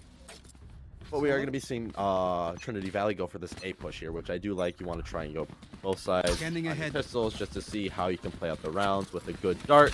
Just send off and get some recon sprays through the smoke. Oh, there they are. Yeah. You see him on both sides. Turn stuff up. Where's that? You saw that nade, right? Yeah, I You did. saw that nade go through us. I thought Snow it- hits us too. Last player standing. Complete firefight right now. There's only the Killjoy left on the defending side, and honestly, that Killjoy is not going to live this evening. Against just ace. Oh! Now, how is the Killjoy alive enough to get the jet? Explain that one to me. Precise gunplay by Riot Games. That's how. Fair enough. Fair enough. Nah, in No. all seriousness, though, it's just the way the angles worked for shot, and maybe that's a little bit of a difference, but I do like that Zen was able to get the shock dart kill onto it. You can bait out your jet. It's doable. They have enough money to be able to buy, and they have knives this round, so having them die, yeah, it's unfortunate, but it's not going to be an overall loss, as they are, I mean, they're 6-1. So they're chilling. As Trinity Valley here is looking for another B push, with Dallas going to be going in with the knives here. Yeah, Knives Out. Watch out for that movie. Doesn't do bad, I was told. Gets one with the updraft through the window, and that's going to be a great entry frag here as Magui finds the next kill onto nobody. Yeah. No. Gotta start out somewhere. Knives tries to go out, but gets shot down right away by the Spike Brimstone. planted. As we see here, Beanie King trying to go for the flank, gets the kill in the tunnel, as I call it. I mean, and that's a great flank. That's what you want to be doing. If you're playing a double sentinel comp, don't be afraid to have like your sentinels be able to go on a rotate on a lurk right there, because that is a great way to get a kill. As One Zephyr gets the enemy next remaining. kill, Magui finds one, and Last Zephyr player finds the one. standing. Just a 1v1 situation now, but is unable to do so as Trinity Valley. Up 3-0. So looking at right now, Trinity Valley has the upper hand. Good for you. Yeah. You're doing a great job, Trinity. Beaver, you got to step up your gaming a bit. Your rotates are good. That's great. Now, the long game seems to be not in your favor, so maybe you don't try to hold close anymore because they keep expecting you to hold close. Maybe you back off a bit. Maybe you watch the angles, watch those corners, try to get those pixel peaks as they do in Rainbow Six, you know? True. Take your And I time. mean, yeah, exactly. Maybe not this round because they are going to be having Stingers and Spectres if they go going up against all rifles. Oh! Hey, but that's an orbital strike that might be able to catch out Dallos. Does damage to him, but not really going to secure the kill on that. And I believe that is going to be a rotate as Reflex recalls all of their stars just to get them some space. You do see the drone go through mid, which, I mean, that's great. You want to get information mid to be able just to really see how they want to do I it. don't think they're ready. Yeah, just like that. Snow's going to get taken out and buy a Stinger of all weapons, and that's a free rifle. Be faster. To tell you the truth, great pick on Dallas here. Headshot to the Killjoy. Has no idea he's been spotted, but surprisingly, I would have. I thought they would have rushed that. I mean, you saw them dash through the smoke, right? Like, Yeah, so I was like, what are you doing there, guys? exactly. You see this guy trying to hold out on site. Not for long. It is a 3v2 situation in the favor of the attackers. Spike but planted. KO Last is very player close to death, standing. Exactly. with no healers around. Now it's a 1v3 situation with the Sova holding the ground. So going toe to toe against this Brimstone here. Will we see some action, or will we see another round wiped? What is your prediction here? I mean, if you're Zephyr, you want to try and at least get maybe one kill on the exit here on the Zen. Just hurt their eco as much as possible. I don't expect him to be able to fully defuse the mic. Not mic. The spike. I don't know why I was saying mic. I was We're hot on the mic. caught on the as you mic, can tell but yes. tonight. No, he is going to be taken out by the Sova. And I mean, it's unfortunate. You hate to see it. But they are able to buy rifles this round, but to pretty much all of their kills. And I mean, and they're playing the defensive side of comp 2 with the double sentinel. And if you're losing 4-0 on that, you hate to see it. Yeah, you really do. I want to point something out, though. Did you see how valuable that Stinger pick was? Yeah, that was huge. I think they actually should I pick need up to the stop. Stinger game. Concealment. It's a meme-y kind of play, don't get me wrong. No, exactly. But it has the fastest fire rate in the game. And if you're going to have to play close quarters and you're a Sentinel, might as well use something that gets off shots faster than your opponent. Exactly, and I mean, Zephyr here is going to have an angle lined up. Is going to find one onto Dallos. Nobody Nico getting a second kill on a Magui Reflex following up with one of their own. So a 2-for-1 trade, it's pretty good. And I mean, Zephyr getting the Spike next kill down here. mid. They even take One down that enemy spike. remaining. That's exactly what you want. And the Fenders win their first round. Good for them. Exactly, and that's a huge round for them too, as only one dies and they were able to save all of the rifles that they bought.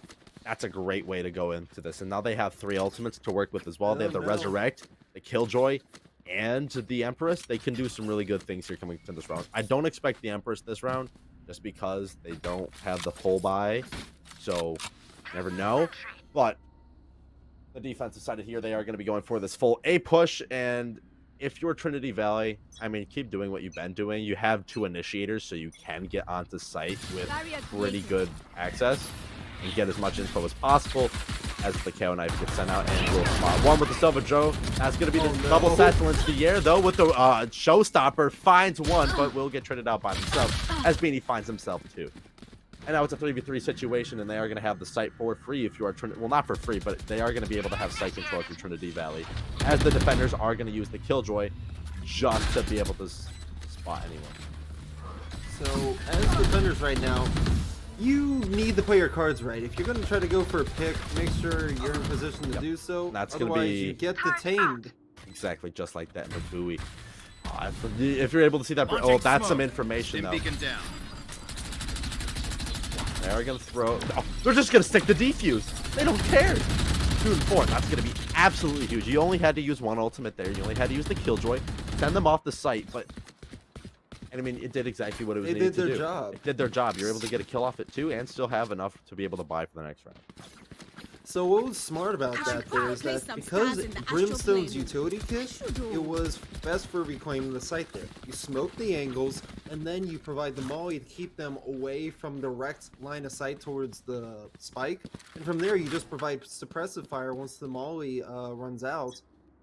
And you pretty much have given your team all the time they needed to defuse. Exactly. And I mean... Yeah, they're going to be going for the B-side push here, and that will be the knife. And for a little bit more information. Smoke, so nothing, no kills yet, but they are going to be able to get a good amount of sight control. Nobody Nico going to find 1. He's going to get 2. A 2-for-1 trade's a great deal, especially if you're on the defense here, and they're already committing to this D. So if you play retake well here, you're able to do so, but not. Spike planted. I do like that from Zen, because Beanie has been going on that flank, and they caught him off this time. They're like, hey, this Sage goes on flank every time we go B site. He's always holding A. But I mean, that's caught out in the middle. I don't think they defused this. Or I meant to say I don't think they stopped the defuse. No, yeah. In fact, I think they could have stuck the defuse, but they moved. So maybe that was a good thing, so they don't die. Exactly. And now it's... Why use the Hawk there? I don't know. I mean, it's one of your... It doesn't cost anything, so it's fine. I thought they did just buy the Hawks. Hawk is Sky's default ability. Because I saw that Hawk ability go to 1 bar when we first loaded in, so... I think you start off with 1 and then you buy a second one. Don't quote me on that. I'm just bronze and I don't play Sky. So for you people watching the chat, don't maul. I'm a Sentinel main. I don't play Sky like ever. I think I played her once and comp came in. Get out of my way. Went like bottom frag. I think it went like 1 and 13 on it or something crazy like that. Knives out once again on the side of Dallas. Maybe we'll get to see some value out of the knives this time as we see the butterfly knife tricks. I mean, we did see value. He did get 2 kills last time they went in. They got that updraft kill onto B site. Yeah. I believe he got taken down instantly. He got taken down when he went to CT. But speaking of which, here they are going to get 1 kill. It is. Yeah, one knife onto the head. I don't think they checked properly. They did not check properly, and that's unfortunate. Hate to see it, and Beanie's going to get 2 there. See, Beanie is very lucky to be alive. The Exactly. fact that their life is 10 health is... Oh, thank goodness for them. But door has been shut. Molly is out and is burning the spike planter. You see that Sky is spotted up in the air. That's Killjoy, I should Exactly. say. No one could have. Well, they were going to be able to anyways, unless for some reason they just whiffed all their shots because he was 6 HP, and now CCBC tied it up 4-4. It was looking grim for them at the beginning, but once they got their footing together and realized how they were starting to play, they've been making these good plays. They've been getting good Ooh. ultimates and stuff like that. So Placing yeah, sentry. Dalos is going to be coming out though with an operator. Placing Love alarm the bot. operator, my favorite gun in the Placing game, swarm grenade. because I can. You're Placing one of swarm those. See, I am good with the operator because my first shot accuracy is good. Just the spray patterns for me just kind of suck. So yeah. But I mean, the Fair operator. enough. This is one of the maps where you can play operator on offense because you can hold cat just exactly like they're doing and get some good value. The only really person that yeah. is going to be mid that could be caught off by the operator though is going to be Zephyr on the Brimstone, which he knows.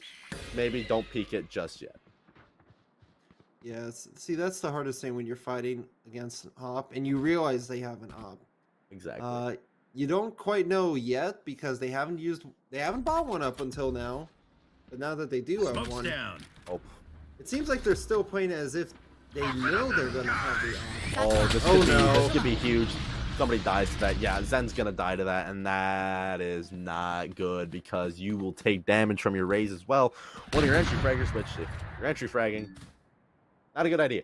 I mean, it's still a 4v5, so it's winnable, but they're playing this as a default. And something that Beaver County has noted, and I mean something you should know in Valorant, attackers control the pace of the game. If you're defense, you don't need to push into them. You can just stay on site and you can just default and wait until the info's out. I mean, that's exactly what they're doing now. There's no need for them to rotate because they don't know where they are yet. The only people that really need to rotate are maybe like a lurker like here or two that could 30 get seconds a possible left. kill. And speaking of lurkers, you saw Beanie there momentarily, just waiting in the wings to catch someone going through mid. Exactly. But no one's pushing. Even the attackers aren't pushing, which is surprising. They're constantly waiting. Exactly. Oh, we see Beanie starting to move through mid. Some and they action. get a pick on the 10 KO. seconds left. Yep, that is going to be... And they're not going to plant. Oh no. Oh no. Oh! That's an operator for free if you pick that up. Yeah, that's actually massive. One enemy remaining. No, they're not going to pick up the operator, though. We're just going to leave You it. never know. I think there's enough time. No, actually, Did they it's get smart, it? though. It's smart, though, No. because you want to... Here's the thing. Their eco is so low right now that they cannot realistically buy an operator and hope to be able to get too much more value out of it on offense, with Dalos only having no more money left because they have to spend it on creds and like abilities and weapons. If you keep that operator out of the game, you risk it going back into his hand, which is huge. And I like that a lot. Unless you have somebody on your team that's really willing to be stepping up in the operator role and they're very comfortable on it, go for it. Oh, no, that's they one. don't realize. No one's checking. One enemy remaining. What are they doing? Trinity Valley, is everything okay? Did your Discord go down or something? Because there's a sky behind you. Hate to break it to you, buddy. Oh, it seems like there was pure tunnel vision involved there when they went after the wall there. They saw that go up and immediately they reacted with, oh, we have to take down this wall right away and then try to push from there. Exactly. Which, uh-oh, enemy spotted. And they're just going to get taken down. And Beaver County getting a 2-point lead now after going 4-0 at the beginning of the half. They're looking more dominant than they have been all game. And I mean, if this goes on for maybe another round or two, I could totally expect a potential... Do we have timeouts in this league? I'm trying to remember. There are. There are So timeouts, both okay. sides can use a timeout per half of a match. Okay. You only get one, though. Okay. So I was about to it's say... great to use. It's when, great to use, but they don't need to use it yet. Once they get into a position where they're out of ultimates and they are really scraping for money, then you might want to start coming up with some strategies once you get a buy round. Well, even then, because you have one per half per team, You want to fight it? I would use it. I would too. I would use it, even if it makes no sense for a half. You see the Astrolog here. I don't Spike think planted. they realize how close they are to death. Check your corners, guys. Check your corners, ladies and gentlemen. And, well, he is going to get hit by the cabbage. And will get taken out by Silver Star. That was unfortunate if you are Zen. But, I mean, they do get the spike Last planted, and player they are standing. sitting backside. There's not really where else you can hide from. Can get a kill, though. But it's not going to matter in the end as Silver Star racks up a 3K, doing tremendous amount of value there with her ultimate Don't and even getting those start kills. that shit, And the teammate. defuse at the end. 7-4 now in the favor of Beaver County. That it is. You know Last what? round in the That's- half. You hate to see some of this gameplay because part of you knows that this is what you need to do, Exactly. Because the defenders now, Beaver County's realized that these guys don't check corners. As soon as they have a plan, they rush it hard. True. We do see a Silva here trying to line up a shock dart. And I mean, this is last round before the half. So You think the shock darts are gonna hit? we are going to find out. Oh, it's going right there. 1, 2. It gets. Yes, it hits. It hits, and it's a Both direct kills. contact as well. They are so low. However, though, if you're that Reyna, you're gonna be fine because you have a Sage, a Sky, and you have an ability that lets you heal. But they Yeah, but haven't you're healed her scared, yet, which is Reyna. really funny because both of your healers are on A site. Yep. And it looks like they're trying to. Ah, yes, they did get the heal off on him. And right now, it seems the attacking Jet trying to pick out someone through mid, but we do see Snow with Spike take out Silver, taking out themselves. Yep. Now it is a 4v3 situation. Zen is going to be able to get the plant, and KJ is still suppressed, so good luck trying to get Yuto out of there, but I take it back. KO needs help now. He needs like tap on the back to get him back out. Exactly. I don't think they're going to go for it because he's walled off in tree or blocked off in tree, and they do have some chances to be able to do something here. 2v3 situation, but Dallas has the knife, so I don't count on it. I think we're going to be headed to a 7-5 half.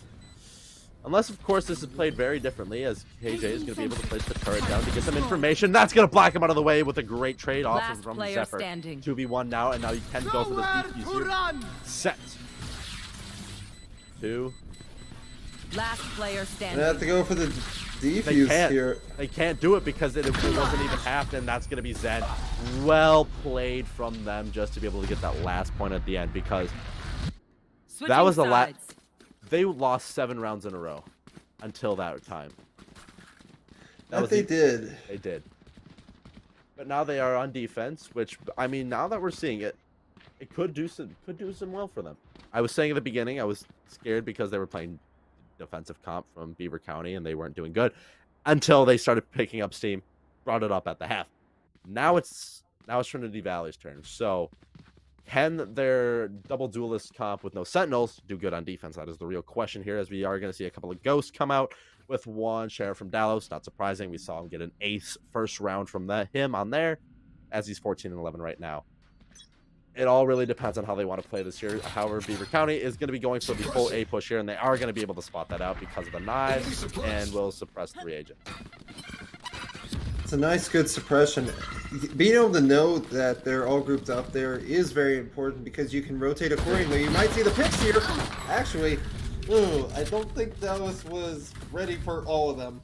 No, and that is going to be a little bit of a whiff, and now they are going to be able to get mid, or basically free at this point. They're going to go mid to B, and I love how they're just all rotating together and leaving their Sage to hold down this flank, and that's a great way to be able to play here. But that's going to be a pull, getting 3 kills in reflex. That was amazing. That's how you want to use Asher utility on Ascent. You get the pull right there. You can play the KJ Spike turret planted. if you want to do the combo, get a bunch of kills off of that, and they will get the plant. Oh no! Well, they realize he does. Last player standing. But true. now you're just down to silver here. You have no utility to use because of suppression, and even then, you don't have any. You're out of stock. Revealing area. Exactly. Last player standing. Oh no! They've been spotted. It's a 1v1. It's a sheriff versus a phantom or a ghost. A I'm ghost. sorry. No, Who you're do all you think's good. gonna win it? I think the ghost is gonna win it. As do I here.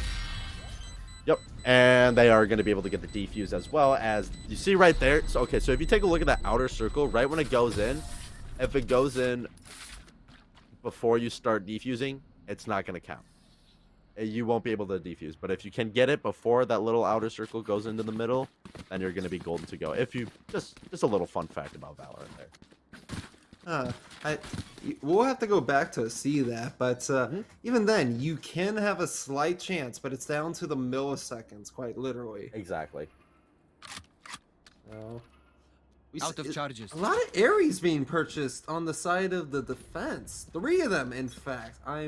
Oh, it's back down to 2. This is 2 definite Aerie purchases, so I'm curious What is the game plan here? I mean, this isn't the beginning of February of the episode where the Ares was broken beyond all reason, and that's people were buying it over Vandals. So, I mean, I don't know. Just because, I mean, it can be used if you know how to use it well, and it's what you've been planning on doing in scrims and stuff like that. It can work well, and that's a great suppression. Yeah, that gave him all the intel. Let him know that, hey, we're all here. Exactly. Oh, we do see the classic come out. Spike Doesn't down get value, though. There is more defender picks than attackers in the picks. Exactly, and I mean, Bean is going to get One enemy remaining. I mean, and that's a little bit of a bait and switch you saw there, as it looked like that Zen was going to get those kills there with Ares, but nah, it was Dallos on the Spectre doing what he does on this Jet and popping off all game. And now the scoreline is tied 7-7. Once again, it is tied. So are we going to be seeing a bit of a comeback here? That is the question, and I would love to see it answered. They're going to keep sticking with these Ares here, but I think this is the last round you can play that Ares, because Beaver County, they have rifles. They have all Vandals and a Phantom. You're going to be fine. You can get those early kills in. It's just good. Fair enough. I mean, the Ares is still good. Get body shots. If you get more shots than they do, Exactly. might. Oh, I was hoping for the shock dart damage. Same but nothing here. came about. They're starting to slowly move in through the tunnel there. Checking for the flanks through mid. See no one. Oh, we're going to see a wall up here. A wall up trap. Haven't seen that in a little bit. I did. Ah. Astro's down to 50 health. Zypher goes down first to Spike Dallas. planted. Oh. Poor Dallas. Poor Dallas. Trying to get the picks. But now the Sentinels of CCPC are getting the kills here. And hey, now it's down to a 3v2 with... I mean, it's technically in the defender's advantage for the man, but the spike is planted. So they have a time limit on how fast they want to push in here. And that is going to be a devastating blow, because now you have an Asher who's very low health against a Silver Star who's been popping off on this with the Vandal. See something big here. No, it's not going to happen, though, as King Foxy will close out the round, bringing the scoreline to 8-7. See, here's the hard part about this map is that I would argue it's very defender biased, just with the layout. Now, if you're an attacker and you're gaining value as an attacker, Exactly. you're doing a damn good job. True. Because with this map layout, if you're Sentinel based, which the attackers are Sentinel, not the defenders, you have more of an advantage on this map because of just being Sentinel. Exactly. They just come in, find anyone. We'll find the Rays, though. Snow is going to be able to send out the boom bot here to maybe get a little bit more info, but it is going to get taken out along with themselves, as Silver Star is going to get the plant off. Spike planted. And the spike's already down. Yeah, exactly. I see you guys up in CT trying to get some value here. They're just buying time at the moment. That is very true. Dallas, though, getting a nice kill with the Operator, though, is going to whip out the knife and try and do something. Will do a little bit of damage, but it's not going to be enough, as he's taking down to 11 HP. Spike still planted, 4v3 situation here. Can Trinity Valley come back right here? Can they find this kill to be able to do something? I know there's one person sitting on the spike, but that's a molly on there, so only so much you're going to be able to do here. You might be able to get the kills over Trinity Valley, but with the mollies out, there's just not much you can do. You can maybe get the exit kills here, but it's not going to be enough. And oh my Beaver goodness, County gets the kills, and they survive with a weapon as well. Yeah, well, that one person is Zypher. The rest of the defenders got eliminated by the explosion of the spike. Exactly. 9-7 is the scoreline. Yeah. It is. Looking at the Auticon here, the attackers are doing great. They have not been using ults at all, practically, which really says something. If you don't have to use your ults and you're getting sight for free, as a defender, you need to start rethinking your strategy here, because you're giving up way too much to them, or you're not utilizing utility against them properly. Yep. 9-7 at the half. And I mean, they're going to go for this A side push again. It makes sense. They've been doing it, and it's been working out for them. quite well, and you can do a lot with this. You can place the wall up, place the turret, get some info on site. You have a lot of info, not direct info tools, but that's going to be Snow getting Spike 2 for down 1 A. trade.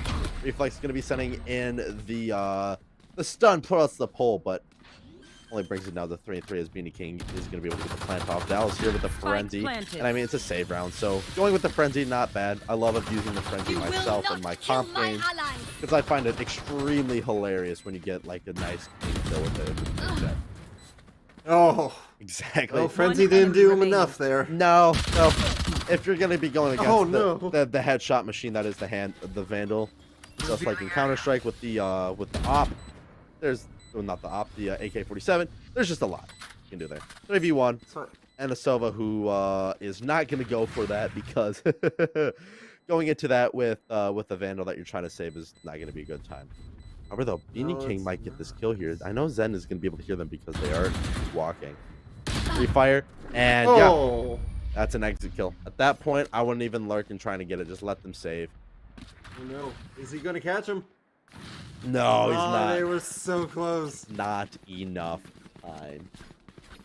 So the ult economy is actually even here now. Yeah. Both sides having 3 ults ready to go, but the defenders have more ults in the bank ready to go rather than the attackers, just because of reflex versus Silver. Yeah, exactly. One more point. So that's all that really matters when looking at this. Not only if you're Trinity, you might want to start some flanking maneuvers here.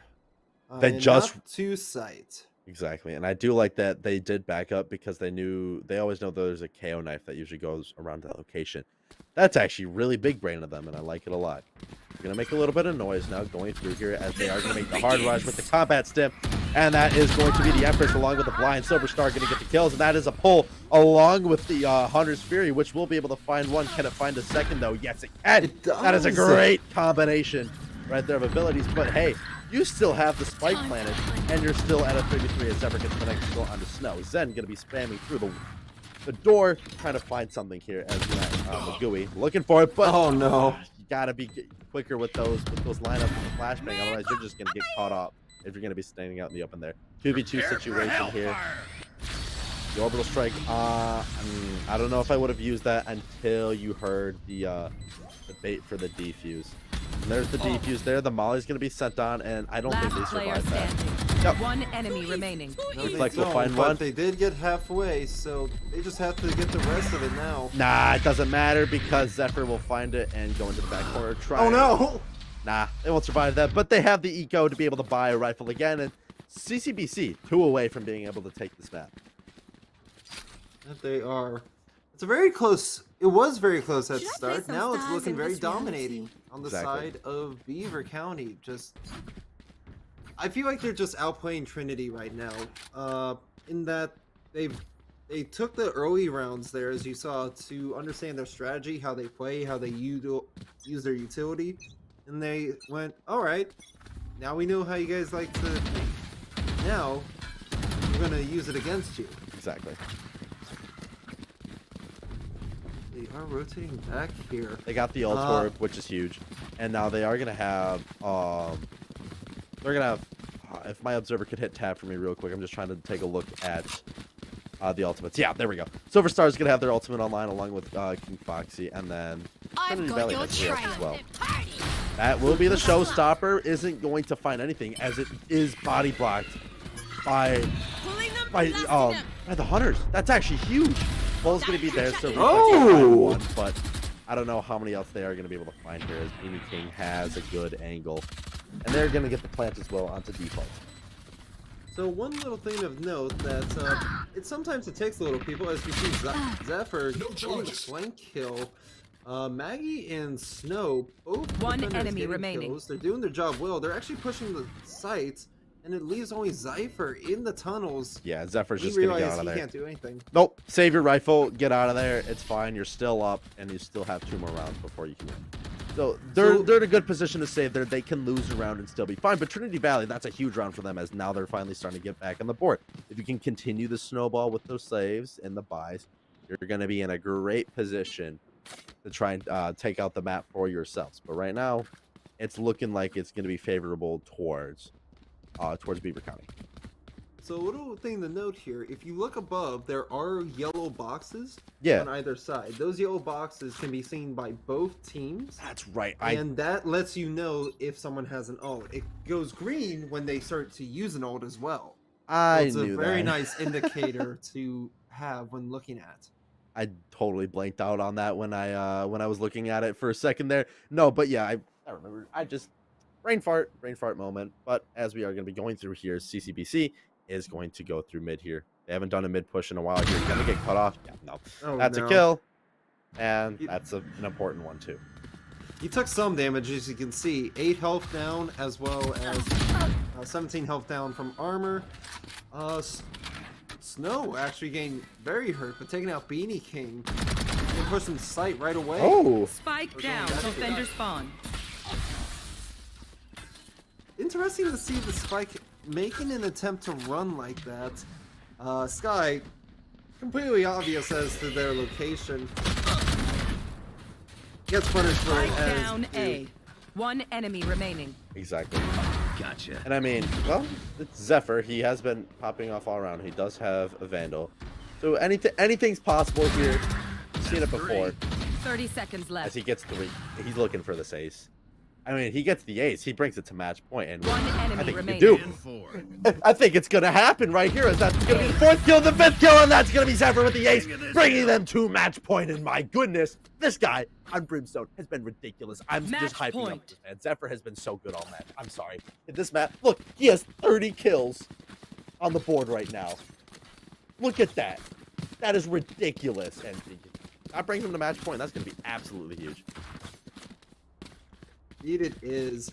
Glad to see you enjoy seeing the Brimstone tech so much. I love Brimstone. I'm so happy that he's meta again, because after like 10 months, almost a year of Astra meta, seeing Brimstone being played again makes me so happy. I mean, like you were limited to only one controller. Speaking of controllers, Reflex will fall first. That's not great. As Beanie gets the next skill onto Zen. I mean, at this point, it's a 5v3 situation. They're going to have the spike planted. They have the Killjoy to be able to block him off, and a wall on the CT side. You're really looking to close out this map right here and right now. Of course, they can find a cheeky little kill, but there's no need to push. There's no need to rush. You're in a good spot. Indeed you are. We do see the Wolf trying to find some intel. Gets the intel that it can. One enemy remaining. Beanie getting actually 2 kills, getting the triple, and Attackers win. you see a flawless round here as Beaver County takes the win 13-8 in the first map.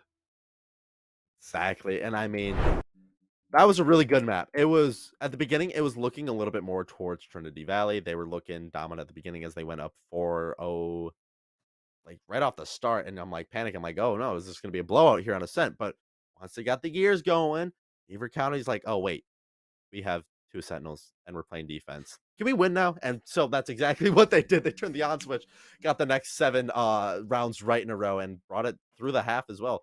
Only Trinity Valley, I think, only getting maybe 2 rounds there towards the end.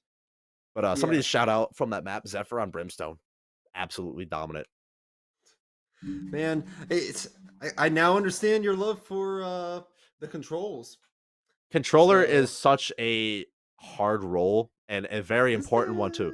Yeah, it is. It is an important. I wouldn't say It's that it's that hard. I mean, you got to learn the smoke lineups. You gotta coordinate with your team. It takes a lot of team coordination to be able to play controller well. Like, you can play him in ranked and do somewhat, but if you're coordinating with your team, hey, can you smoke off market? You got to be able to do that as fast as you can.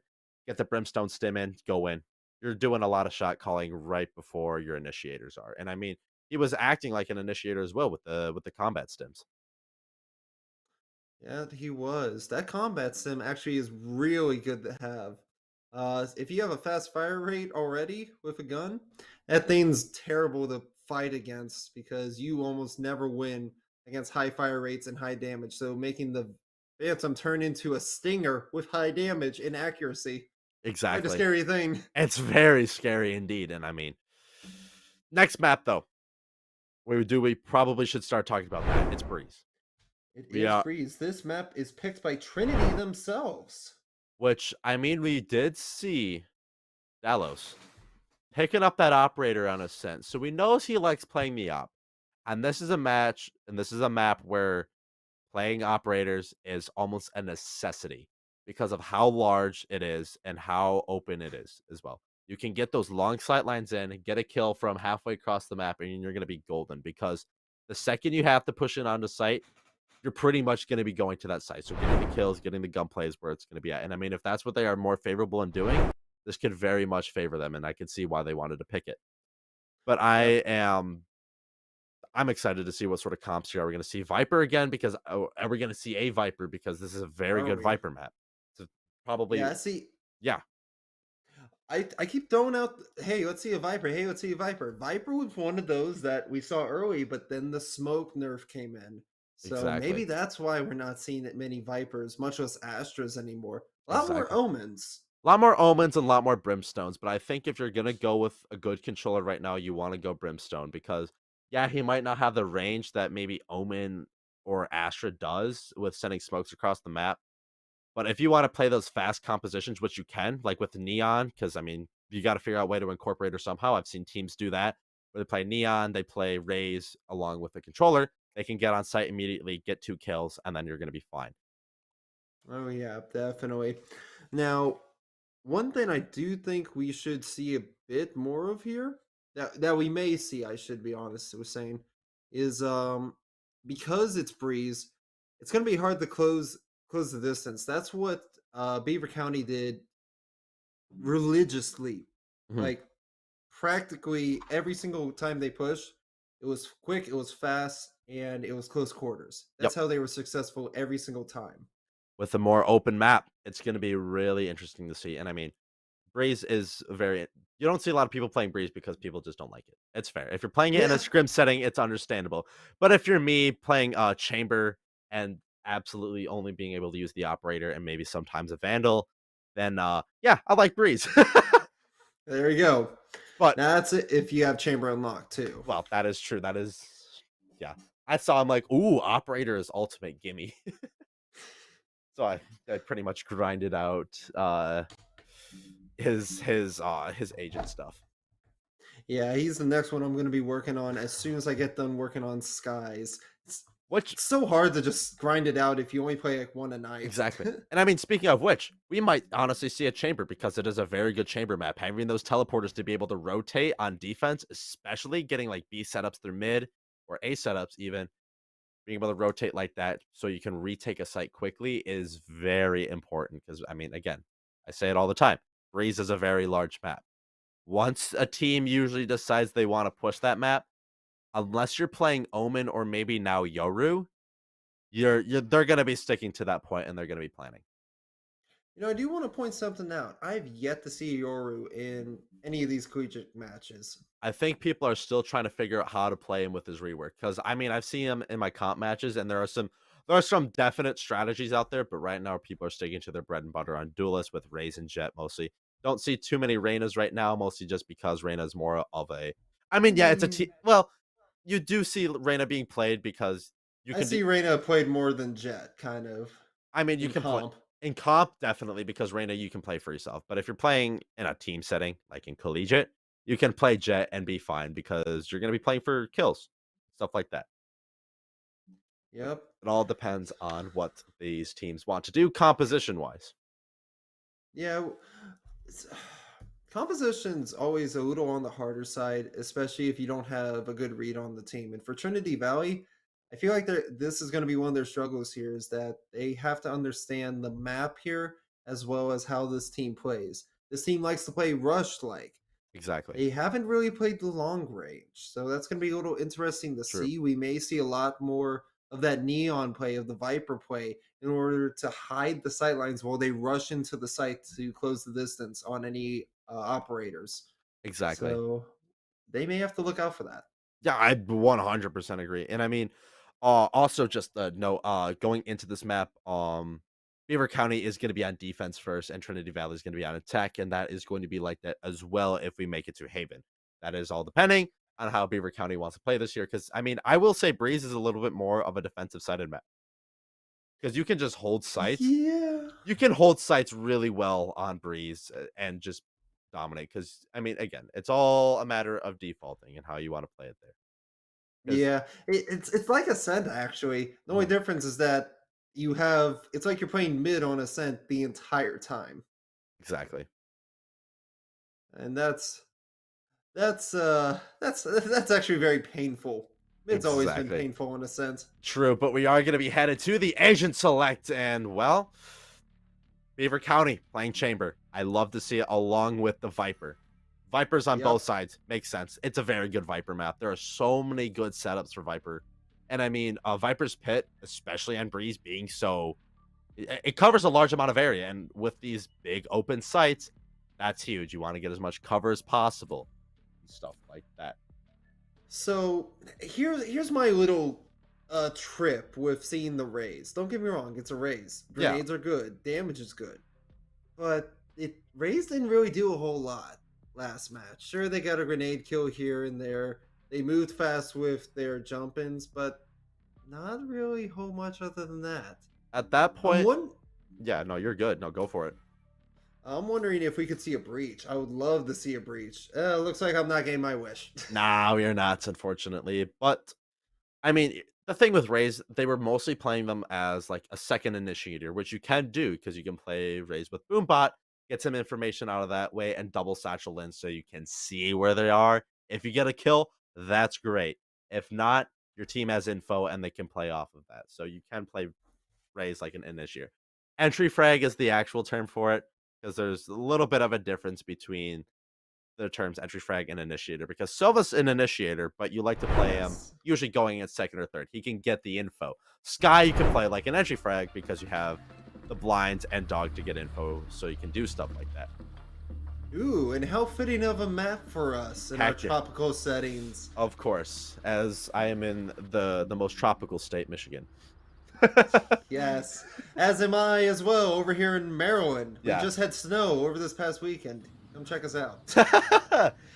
You love to see it. No, but on the if we are going to be Trinity Valley is going to be going for this B site push here first, which is nothing abnormal. A lot of teams like to go for B here, but if you're going to have Zephyr holding it right here, that's going to be the blind along with the walls and the volleys. They might actually get a kill off of that, and yes, they are going to, as Beanie King gets 2 kills with the Chamber Sheriff. I do want to point out that those two that got killed rushed right through Viper Venom without a second care in the world. I mean, you gotta go quick. Sure you do, definitely. But at the same time, it's kind of detrimental to yourself. Oh, do we see Reflex? No, he knows. Beanie's checking the corner. Got lucky. Gets- I think Beanie should have died there, honestly. If the I don't crosshair think was lined Beanie. up. Are you actually gonna push it? I mean, I guess you can there because King Foxy is gonna be able to get the kill, and that's huge. Yep. See, that's why I like to go with the Ghost over the Sheriff, because if you don't hit your shot on the Sheriff, you're gonna miss a lot. Versus the Ghost, which actually has They're going not A as site. much recoil. That rotate though to the A side there, and that's gonna be a kill, and Spike Mike carries down killed, A. so that's gonna give them even more time to be able to do things here. Magui will try and get the 30 plant, but seconds left. I don't know if I would want to plant there because you're gonna get spotted out in cave and just take a lot of damage, especially if you have a Ghost. And yeah, King And they're Foxy. dead. Yep, and Magui is just gonna die. That's gonna be a couple of guns for them. Oh, took his favorite gun from the looks of it. Well, I mean, if you're Chamber, you don't really need to pick up a Sheriff because, well, it's your Q ability. It is one that you can buy and be perfectly fine with, as Beaver County taking it early here. And I mean, I consider Breeze to be a little bit more defense sided here, because if you're gonna go to a site, you're gonna basically commit to that site. You did see the rotate there, but that's after they lost 3 players, and they're like, we can't go here because everybody is here. You can make the rotates if you're Chamber quick and then get to site and kills, kind of like what happened there. But now we are going to be seeing a mid push here from Trinity Valley, which, I mean, go for it. Mid pushes on Breeze are very underrated. I don't see too many. I don't see too many being played, and I think people should honestly do it more, because taking control of mid is a great way to push onto a site without getting. Well, that's one. That's Not 2 though. I would have just stood still and waited for the rest of them to come in, maybe get a trade out. But that is a great trade. That's a Spike classic down for A. a Phantom. That's huge. One trying enemy to remaining. get the jump shot Team there. Admirable. Not enough. You see the team ace, though. That means everyone got at least 1 kill there. Exactly. And I mean, you saw Silver Star there with the Marshall. Long map. Good for the Marshall. This is a great Marshall map, especially if you can pop off with it. It can be a mini operator though. And like exactly what Dallas is going to be doing, he is going to be coming out with the Marshall, and I would assume that he is going to be going towards the Katie. Yeah, that makes sense. You want to try and get that early kill onto maybe anybody who's holding a cheeky little spot on A site. Yep. I mean, just in general, this lineup, I always see it get used. Ready, set. There it starts to go. There it starts to go. That's 1. Just too fast. Couldn't do anything there. Viper Wall's going to be played up, though, but break. Beanie is going to be in the spot. Oh. Nah, he gets spotted out, though. Magui is going to get the kill, though. So now a 5-3 situation here, and Zen will take out Silver Star. You know, I think he actually saw One enemy remaining. the Sova out of the corner of his eye, but tried to commit to the shot and just could not make the shot in time. Exactly. King Foxy, though, will pick up that Phantom off the ground and just make his way over to B site because he can't take that. I don't think you want to go into that when Spike's planted and everybody else is still alive. Honestly, if you knew what was happening as attackers, you would rotate right away. Exactly. You really would, but they're just waiting for people. It's a slow game right now. Yeah, it is. It's the beginning of the game. It's only round 3, and it's the scoreline's 2-1, so still anything can happen. So, your first win as attackers. Congratulations, Trinity. You got some sort of footing. Maybe you could use a pause just to either... Maybe not just yet, because... I would wait a couple You rounds. now have the momentum. Yeah, and they are going to be able to bonus for the next round, though, because they're just going to play off the Spectres, and if they die, they have rifles for next round. They will be able to have rifles for the next 2 rounds, in fact, with some of them. That works. Going to see some of this golden credit card play here. Love to see it. Rich boy, all in action here. Exactly. Going to see Spike's looking to go towards B. They're just actually holding back for now. They're looking to see who's going to push them. But the Jet, I get the feeling, might get a bit aggressive here. Or not. No, they're going to make the rotate, though, through mid. They got a little bit of information. They're going to go through mid, and I think they're going to try and go through A door. Silver Star, though, is going to be making the lurk through tube, which... That's 1. I've got your trail. Oh, does he drop it here, though? No, well... You can, because you can spot out exactly where they are, and that is going to be a kill for Spike Silver down Star. A. All teams are going to exchange hunters and exchange blows as well. It's going to be 4v3, though. Dallos just doing so much damage to Beanie King, but he is going to be able to get out of there alive. And I mean... Yeah, I don't... Yeah. I think he would have been eliminated if there's any other gun. Oh, watch your corners. Hello there, as he takes the high ground on to Dallos. That's a typical Star Wars story right there, Anakin. Yes, I have sir. the high ground. I have Give the up. high ground now, and I mean, that is very true. 30 seconds left. Toxin screen down. Looking at 30 seconds left, 2 attackers, 4 defenders. They're actually rushing for B site, completely uncontested. Excuse me, I'm getting a little tongue-tied. Exactly. Exactly. No, but Zipper, though, is going to be on the backside, though, with this Phantom. And, I mean, they will get the plant, but it's a 2v4 situation. How much can he realistically do here besides... do a whole heckin' a lot. You can do a whole lot there, but not if you're going to be 2 HP and... Running. Yeah, that... Oh, do we see the lineup here? The lineup? Does The it go lineup? in? It doesn't matter, though, because they're able to get the plant. It was a perfect lineup. Unfortunately, it took too long to land. To have an effect. Exactly. Oh man, unfortunate as the Viper on that is reflex. You hate to see it. Yeah, I hate to sit, and I mean, they haven't even been able to get the kill yet. Granted, it's still only like round 5, so not getting kill is it's not unusual. It happens. It happens. Right Yeah. now, most of that utility is being used as utility. They're not trying to play for kills here. Right, you really want to try and get these plants and play post plant. That's gonna be Oh, huge though. But no. Beanie King though he'll get blinded. Oh, he got spotted. He didn't realize. Did he not have his teleport up though? Because if he had a teleport up, that would have been huge. That is something that the teleport to get up there. you know what he Planted. might have. To be honest, because they don't have I mean, a how sage else to would he wall. get up there? Exactly though. Dallas though is gonna be using the jet knives though. Gets 1 kill. Zephyr peeking. Can Zephyr do Zephyr things? And find funny kills here. That will be the poison orb though. They throw the molly into the cave, and well, that can spot him out from being able to push out a little bit. You don't really want to take the damage. Granted, you could risk it if you wanted to try and defuse, but it's played for them. It's planted for them. So the best you get is a kill or 2 on the exit, and then you leave. Yeah, I think we might see a bait here, or not. They're booking it. Nope. They're Save your Poison's rifles. That's what's most important here. The more you save, the more money you can get to buy a potential operator in the later game. Because once those See- operators start coming out, that's when stuff gets real. So what Trinity Valley is doing well here is that they're doing what Beaver County did, which was push site fast and hard. Yeah. And Beaver County, they're not responding to it. It's like they're seeing their own recipe being mutated before their eyes, and they can't understand what's happening. Yeah, no, exactly. And I mean, if you take a look at Beanie King right now, he is gonna have the operator. You got. So there's only so much aggression you're gonna play until you realize, oh crap, Chamber just clicked our head. We're dead. What do we do now?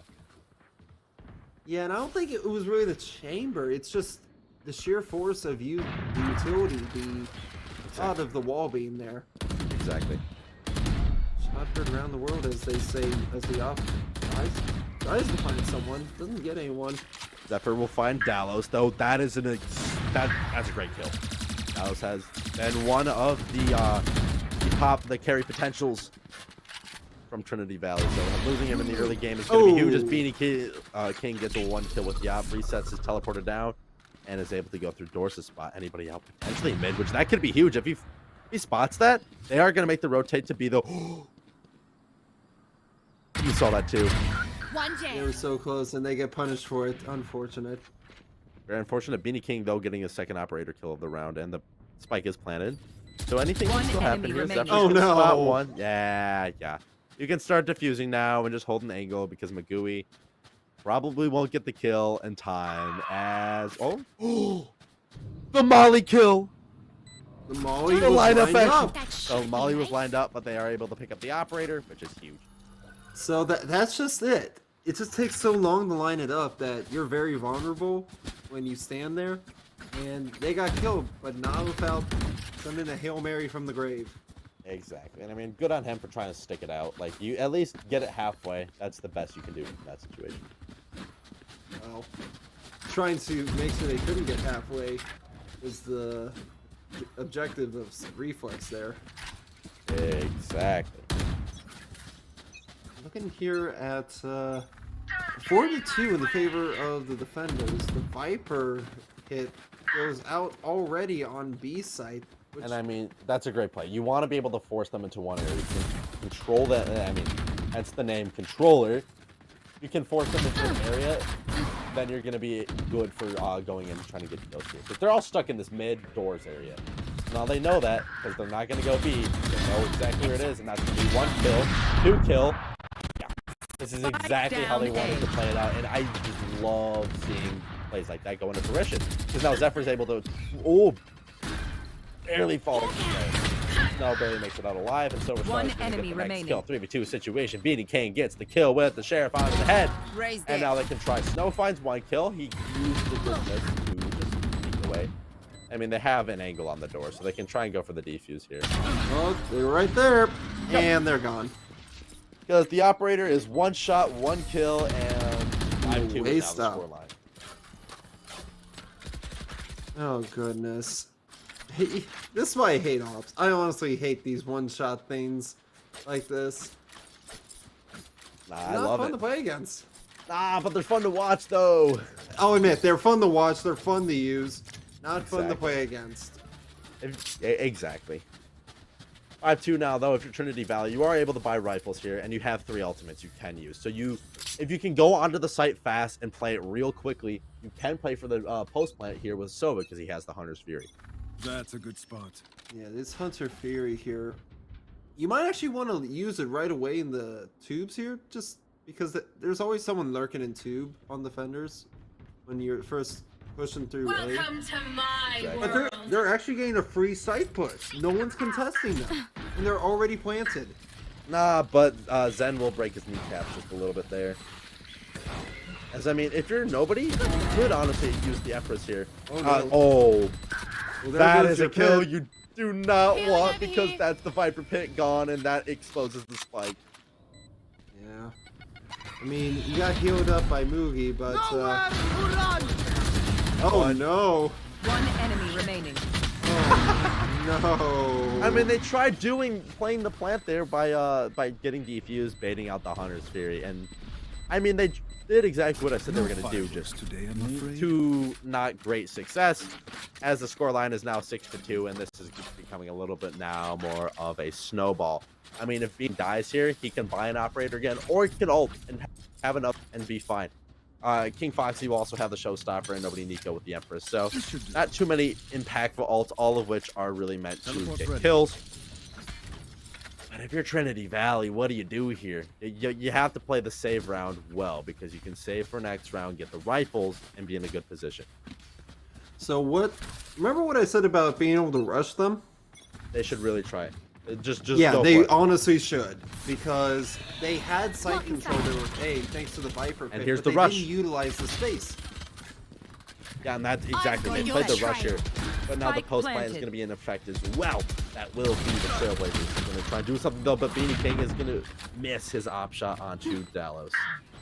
I'm surprised the cabbage could actually climb up the hill there without ease. You saw that, right? Yeah, I Oh, saw we do that. see And know Dallas what else go we down. did just see?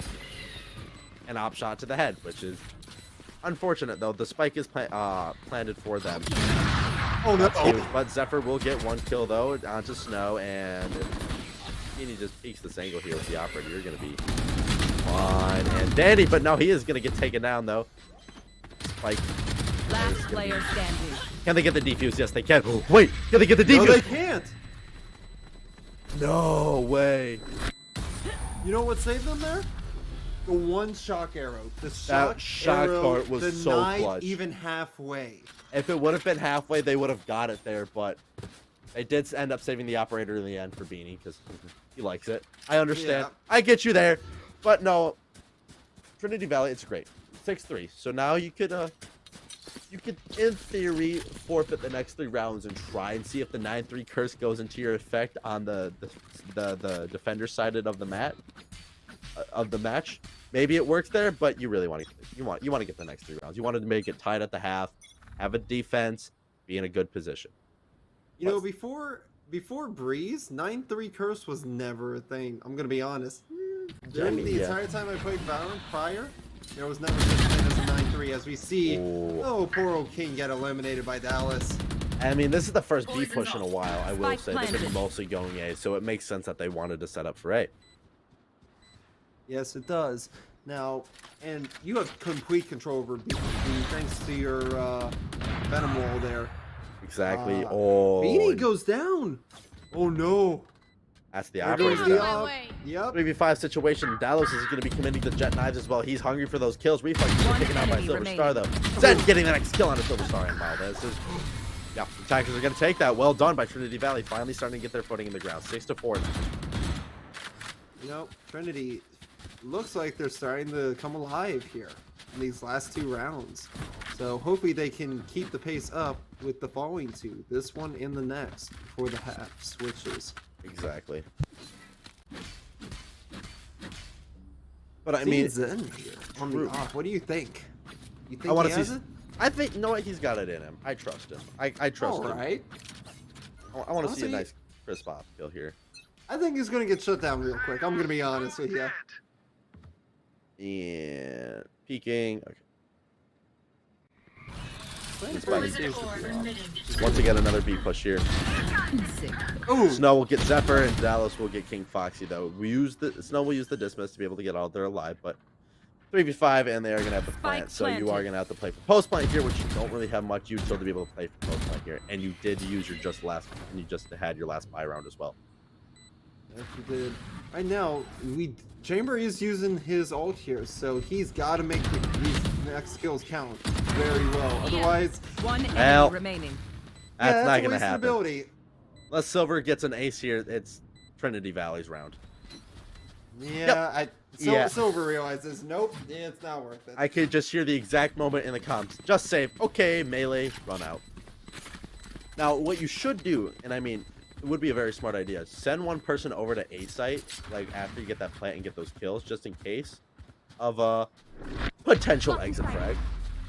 Sure enough. What they don't want to point out there? Do you see the little medallion there on that Last dragon? round before the switch.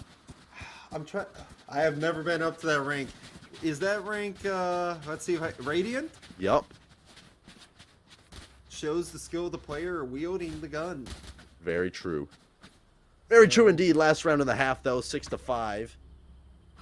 And they are going to go for this A push here. And I think that's a mistake. I think they should not go for A here because they've gone A so many times. And they haven't had too much success. I mean, they've had some decent success on there, but they've been going B site and being able to take it for free. That's the Viper spit on the B. And I think they just need to set up on A site here and hard push it like they have done in B. There they go. And there's the hard push here. Just that is exactly. And that's some great util though that is going to be a trade. Both Reynas are going to be taken out of the Spike fight, and planted. Dallas is going to peek exactly where he's hiding behind that pyramid. Once again, is planted for them, so that's a great thing. Beanie King. Oh no, they're No. doing it again. Well, something funny could happen here, and Zephyr King do Zephyr thing. Beanie King is going to be able to bait the defuse. He's going to get half. That's huge. Ooh! He gets half though, so now they have some more time to be able to play with. Zephyr's going to go and bait out, but good kill from Silverstone. Take him out. Zen gets one kill, and he get the next one. Last player This is standing. going off. No one can stop it. And yeah, nobody's going to stop it. 75.5 in the favor. Well played by Switching them. sides. Well played. That retake was really well played. Indeed, it was. See, the biggest mistake I saw there. Yes, you have long-range weapons, but your agents you have selected are better for the close combat. So when I saw him go back into the tunnel, it was like, oh no, here we go again. Exactly. And I mean, Now the sides have been swapped, so we could this see a little all bit of change. This could very much change as Trinity. Well, it could change, but once again, Trinity Valley is not playing a Sentinel. Granted, to an extent, Chamber's not necessarily. I mean, he's a Sentinel, but he's often played like a duelist because of his kit. But his trips are very good for being able to lock down sites and stuff like that because you can leave a site, have the trip go off. So it's really all up to Reflex and Sova and Zen here to be able to really lock down sites and get information. That will be the blind from Silver Star here. Reflex is going to get caught up though, and Silver Star is going to get the first kill. And we'll get the plant as well because Sova can't have the lineup. Spike planted. And that will be one down on both sides, though. Nobody Nico looking for the angle. That will be the blind from Magui. Oh, they're so close. If only they knew. There it is. Right away, seeing the pick. Beanie King and nobody gains Oh, two. 2v2 though. Trade it back with a 2 kill. If you're Silver Star, just play it safe. If you have the spike down already. standing. Wow. Oh no. Oh no, Cypher's doing it again. Do we see the Hail Mary? Yeah, we did. It'll land? Yeah, it did. And now he also, if they try to defuse, He's gonna make sure they can. Last player He's gonna try to standing. distract them. Clutch. and yup, just like that. Oh, shit. Well Wow. done. Well done, Zephyr. Well done. Cypher, great play right there. Yeah, Zephyr's Seems like you picked up that lineup from them. exactly. And I mean, that's a great lineup to have. I mean, because everybody's going to place a default. That is the best place to at that spike because you can play for yourself. Have somebody in that window making sure nobody else defuses that. Send the Viper Molly up, get the kills, and you're going to be golden as the round is going to be up to 8-5. So if Trinity Valley gets the if they get this round, I believe they're going to be able to buy rifles, and that's not going to be good because Beaver County, they're buying specters this round. They're forcing to buy. They lose this round, they're screwed. Oh no. Well, Oh no. unfortunate. I mean, he had that Bucky too. He could have gotten at least a kill or two through that smoke that he wanted to place a molly down, which is completely understandable. You can place that molly down, do a bit of damage, and all very low, but nobody Nico getting the kill onto Dalos. Breaks it down 5v3. Zen will get a kill. That's good. That's Beanie King, who can do some good stuff here on this chamber. But if you're Trinity Valley, how do you play this retake? That is one way of playing the retake. So your retake here is very simple. You're doing what they're doing right now. You're taking your flanks and you're going in slowly. One enemy and remaining. Last People go player down, standing. mark where they are, and then you move in from there. However, I mean, it was very close. Snow did his very best there, but in the end, nobody Nico was just on backside with the Spectre being able to get the kill anyways, bringing the round up to 9-5. Yeah, what happened there is you were slow to move in. I saw that the jet got picked off on the defender's side, which was really bad, honestly. If you had your ability to move, you want to use that to get through the choke, because you got to assume that the choke is always being watched by the attackers when you're trying to retake a site. So it's very hard to do. Exactly. And I mean, that's a great kill already, though. On the Zephyr, having that Viper out of the game early is huge. That it is. You usually see it through the smoke like that. Beanie King is going to be lurking through hallway, and we'll pretty much get that space for free, though. But unless, of course, he gets the headshot, Zen's going to be able to take him out here. Neutralized. Oh, jeez. With the Ares. It's like you said, Ares abuser. Watch out. Ares abuser, watch out. But hey, you know what else you should watch out for? Them retaking B site. Planted. That was a great bait. As well, Dallas will be able to take out one. No, takes out the next one, and now it's just up to nobody and Nico. Can he get the kills here necessary? Well, he's being spotted. They know where he is. They just gotta get the shots. The Ares abuser shall win that fight, making the scoreline 9-6 as they get the defense here. That they do. So and they're able to pick up a Phantom as well from it, which is huge. Seems your 9-3 curse that you called early is taking an effect here. Was it 9-3 at the half though? I thought it was 7-5. It was not. It was 7-5. But I feel just the mention of 9-3 is turning the tables here. Just a little bit. I mean, this is their first win of the half. They only have so much more that they can do here. Yes, that is true. So maybe I'm counting my chickens before they hatch. But you never know. You never know. They're on defense, so anything can happen here. And Dallas will be picking a judge, though. Do love to see me some good judge gameplay. Hopefully he gets a kill off of it. It'll be very nice to see. See, I wonder if he's going to play aggressive with the judge or not. Oh. That's a great kill onto that dart. Well, that's a great dart takeout. And Silver Star getting the next kill on the snow. Which, yeah. That's the plan. Well, nope, that's one shock dart. That's two, and he's dead off of it. So now you don't have shock dart for after. Beanie King, though, will be getting the kill onto Dalos, though, and that's a 5v3 situation that, I mean, they have some retake ability here. They have the wall, the Viper wall up, and they use the dog to be able to get a little bit of info. But Beanie King's just going to sort of sit right here and wait for that wall to drop so we can get the kill onto Zen. Nope, find one. No, but it doesn't even get the kill. That will Silver Star because they were very low, and now it's just Zen in a dream. Oh no, poor Zen. I don't think he's got this. Yeah, no, he doesn't. Nah. He has to get out in there and save his gun. Zen will get Silver Star. That's a great kill. Just to hurt the eco a little bit, though, but that brings the round 10-6. Right now, Beaver, you're doing real well, honestly. You just need 3 more rounds to secure this series. Exactly. What do you think that is their game plan here? Because they really have no need to almost strategize entirely if you're looking at it like this, because it seems like you just need an easy 3 wins here. What are you thinking if you're Beaver? Don't commit ults this round. Wait till round 11 to commit ultimates, because if you can commit ultimates there and get the kill to absolutely destroy their eco, you're going to be huge. And that's, well, I mean, that is one ultimate that you can use because it's just an operator. So getting an operator kill already and taking out the Reyna is huge, because Reyna having a great retake ability with the flashes and the dismisses and stuff like that is unfortunate. Speaking of Reyna's, though, spotted out.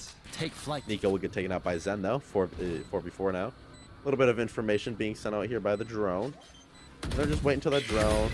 Now they can ping I've got spike. your Oh, trail. wait. They're going to get the defuse. They're going to get the defuse. No, they're not. Actually, not. And the molly's going to They be were on there. lucky enough. They got it halfway player at standing. minimum. You're down to That's one done. defender. Quick break. He was not able to defend it all. Nope. That was a close one. That could have gone really bad if you were the attackers.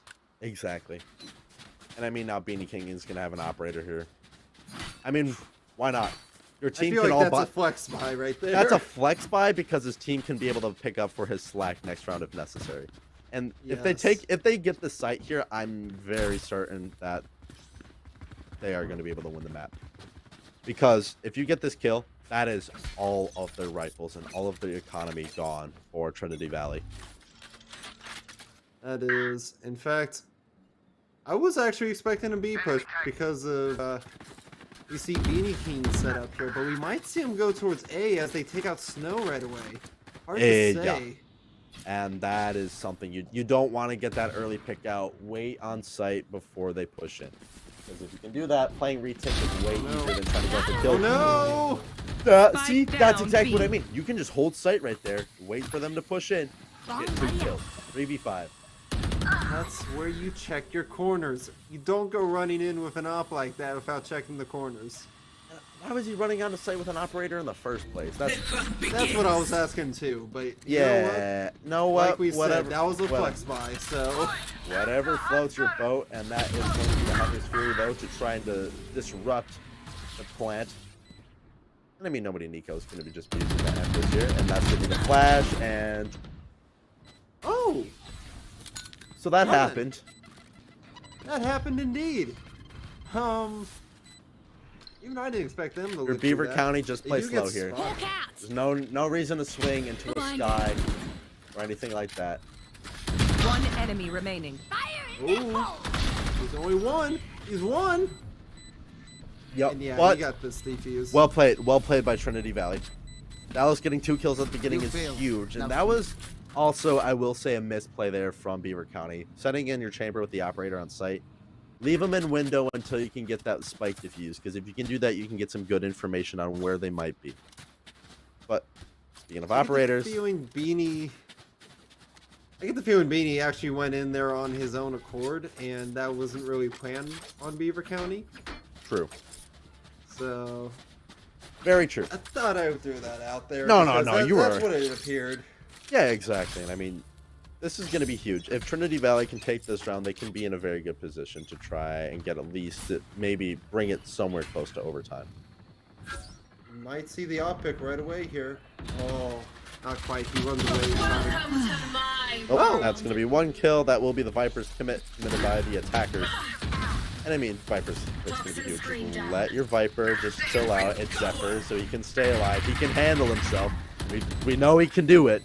So keeping that Viper's pit on and active is very important. It is. Oh, they're right in there. Charlie's face.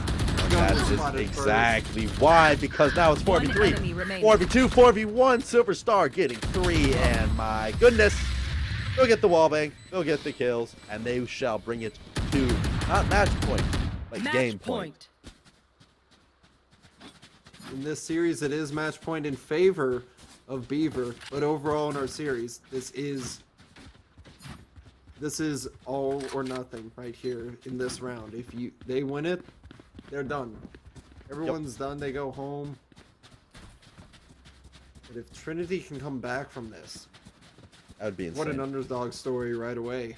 But I don't see it happening because Beanie King has an operator again, and maybe this time he won't. Maybe he won't inch this time, but no problem. Oh, well, that's unfortunate because your Viper's pit is going to be on B site, and they're not pushing I've B got site. your trail. They're baiting Yeah. it. They are hard baiting this B site. They know exactly where they are now. Isn't that is? Oh That's no! one. Yep, and that kill right there is going pretty much going to secure their victory. Cheers. Who opened the door there? Because the cabbage was right up against it, trying to get in. Finished. I Oh, think the it was stinger? whoever was in there. The Stinger took out the up. How about No that? one ever expects the Stinger in position. Nobody expects the Stinger in position. 3v2 though, Zephyr getting a kill, and now it's actually 2v2 with some information. Last player It standing. Reflex. is, but I don't think it's enough. That is the Attackers series. That is win. the game. We are done here, folks. Beaver County has secured the win, 13-7. And what a game it was. And I mean, it was getting close there at the end. They were really starting to figure out how they wanted to play. But in the end, Beaver County coming up on top 2-0. Trinity Valley showing some good stuff too. Both teams were showing very good stuff. I will give out a shout out to Trinity Valley. Because I mean they look good on some stuff, especially in the beginning of Ascent. If you can keep snowballing off of Ascent like that, that's gonna be huge. Maybe if you're Trinity Valley, try playing like a Sentinel here or there and try and maybe help you on your defenses, because that's really where they struggled.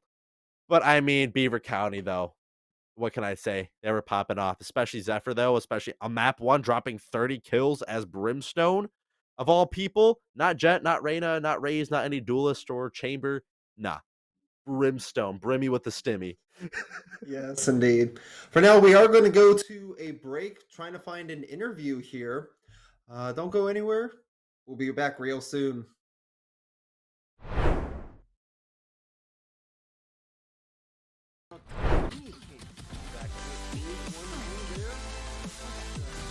Great kills on both sides, and that's going to be 2v2. Can Delos get the ace here? That is the question. And it's now a 2v1.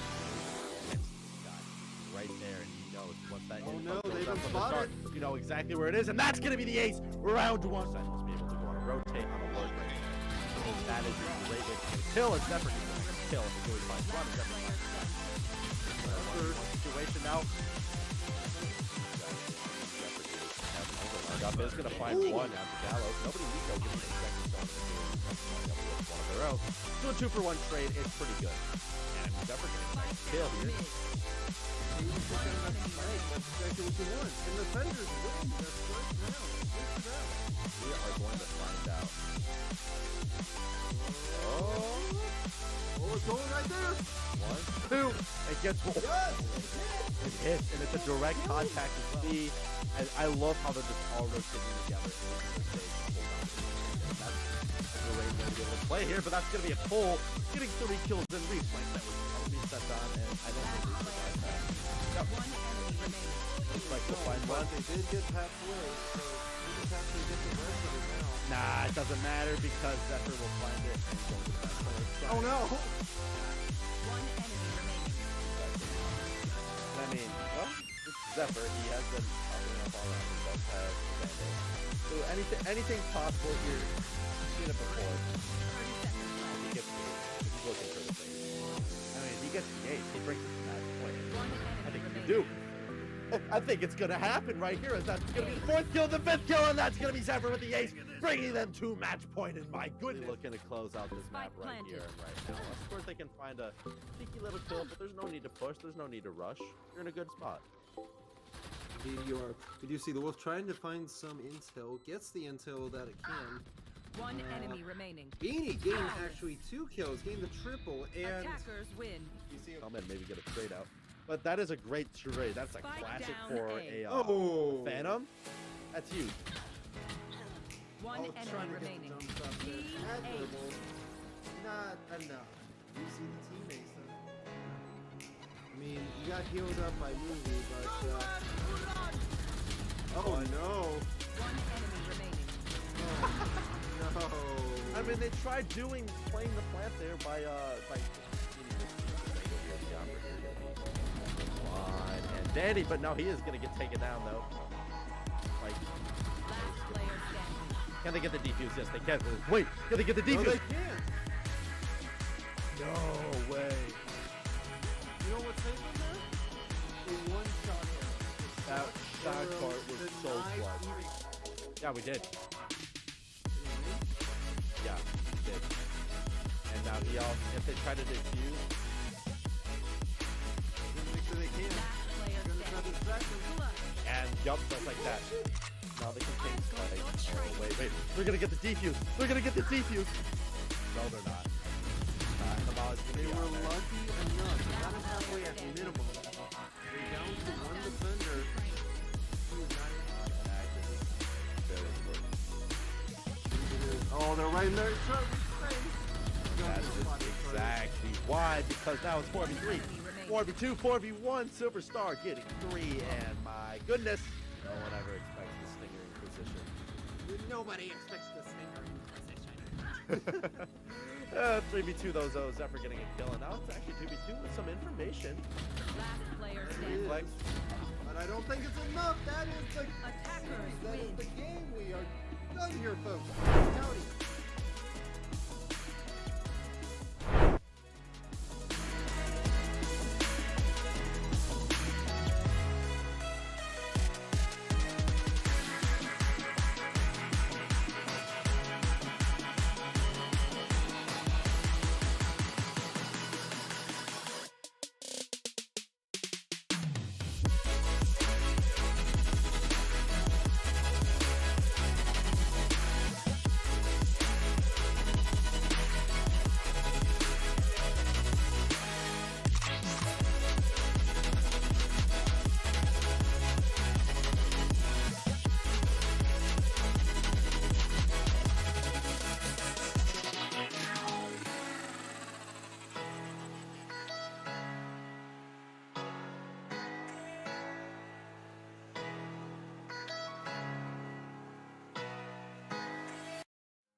Welcome back, ladies and gentlemen, to Esports U. And in a summary of the match, Beaver County was able to take it up 2-0 against Trinity Valley. And we do have an interview here with the one, the only, the brimmy with the stimmy, Zephyr.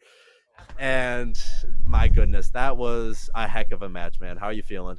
Pretty good. We played real well. We definitely ironed out some issues we were having the past couple weeks, but overall, we all played really well.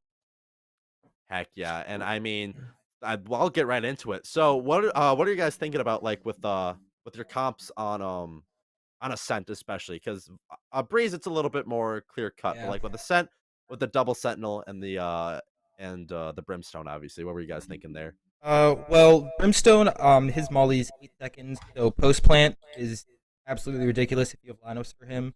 So we were just playing off my lineup, playing slow on post plant. That way, I had time for my lineups. They never really retook post plant, so we didn't do much of the lineups, but that was the goal there. Right. And really, we were just trying to get people that were comfortable on certain things. I wouldn't say our comp is perfect. I don't think any perfect. It also highly depends on what people are comfortable on, because if someone's playing a better character that they're not comfortable on, they're going to perform worse either way. So, at Yeah, the end of the day, it was we wanted at least one duelist. We wanted the 2 sentinels because it's such a long map to rotate on. So we wanted both Killjoy and Stage there, and really everything else was just what people were comfortable on. Exactly. And I mean, Sami, you got a couple questions as well? I do. So, I guess what was your? We saw you guys play Rush there, and it seemed to be effective. Was that your initial go-to plan, or were you trying to feel out the enemy first? I'd say in most games, our initial plan is to fake a site, see how quick they rotate, and play off of that. But because, especially on Breeze, because you didn't get to see a lot of attack on Ascent, but especially on Breeze, it's such a large map and it takes forever to rotate. Rushing is more effective, simply to play the 5v2 or 5v3 versus the gambling it on the rotate. Exactly. Enough. And one more question from me is, why the controls? You seem very avid at them. Oh, absolutely. So why? I think it comes down to post plant and deterrence. So if you saw on Ascent, I was just playing mid, and I told my team, if you hear a single thing, let me know. I smoke it instantly. A main, B main, it was instantly smoked as soon as they heard something. That held them off for a lot of times. Sometimes they rotated, sometimes they didn't. Most of the time they would just hold W, and they weren't able to take site because of that, because they were either running through a smoke or waiting for the smoke to fade. In that case, we already had 3 or 4 people there. Exactly. And then on attack, you always need smokes. Smokes are an essential on attack for every map. But then, like I was saying with Brimstone specifically, his molly is the longest in the game. It does the most damage per second in the game. So if you have your team knowing to play time, like once you have bomb down, you don't want them to push. You don't want to get aggressive. Once you have bomb down, you just play for time.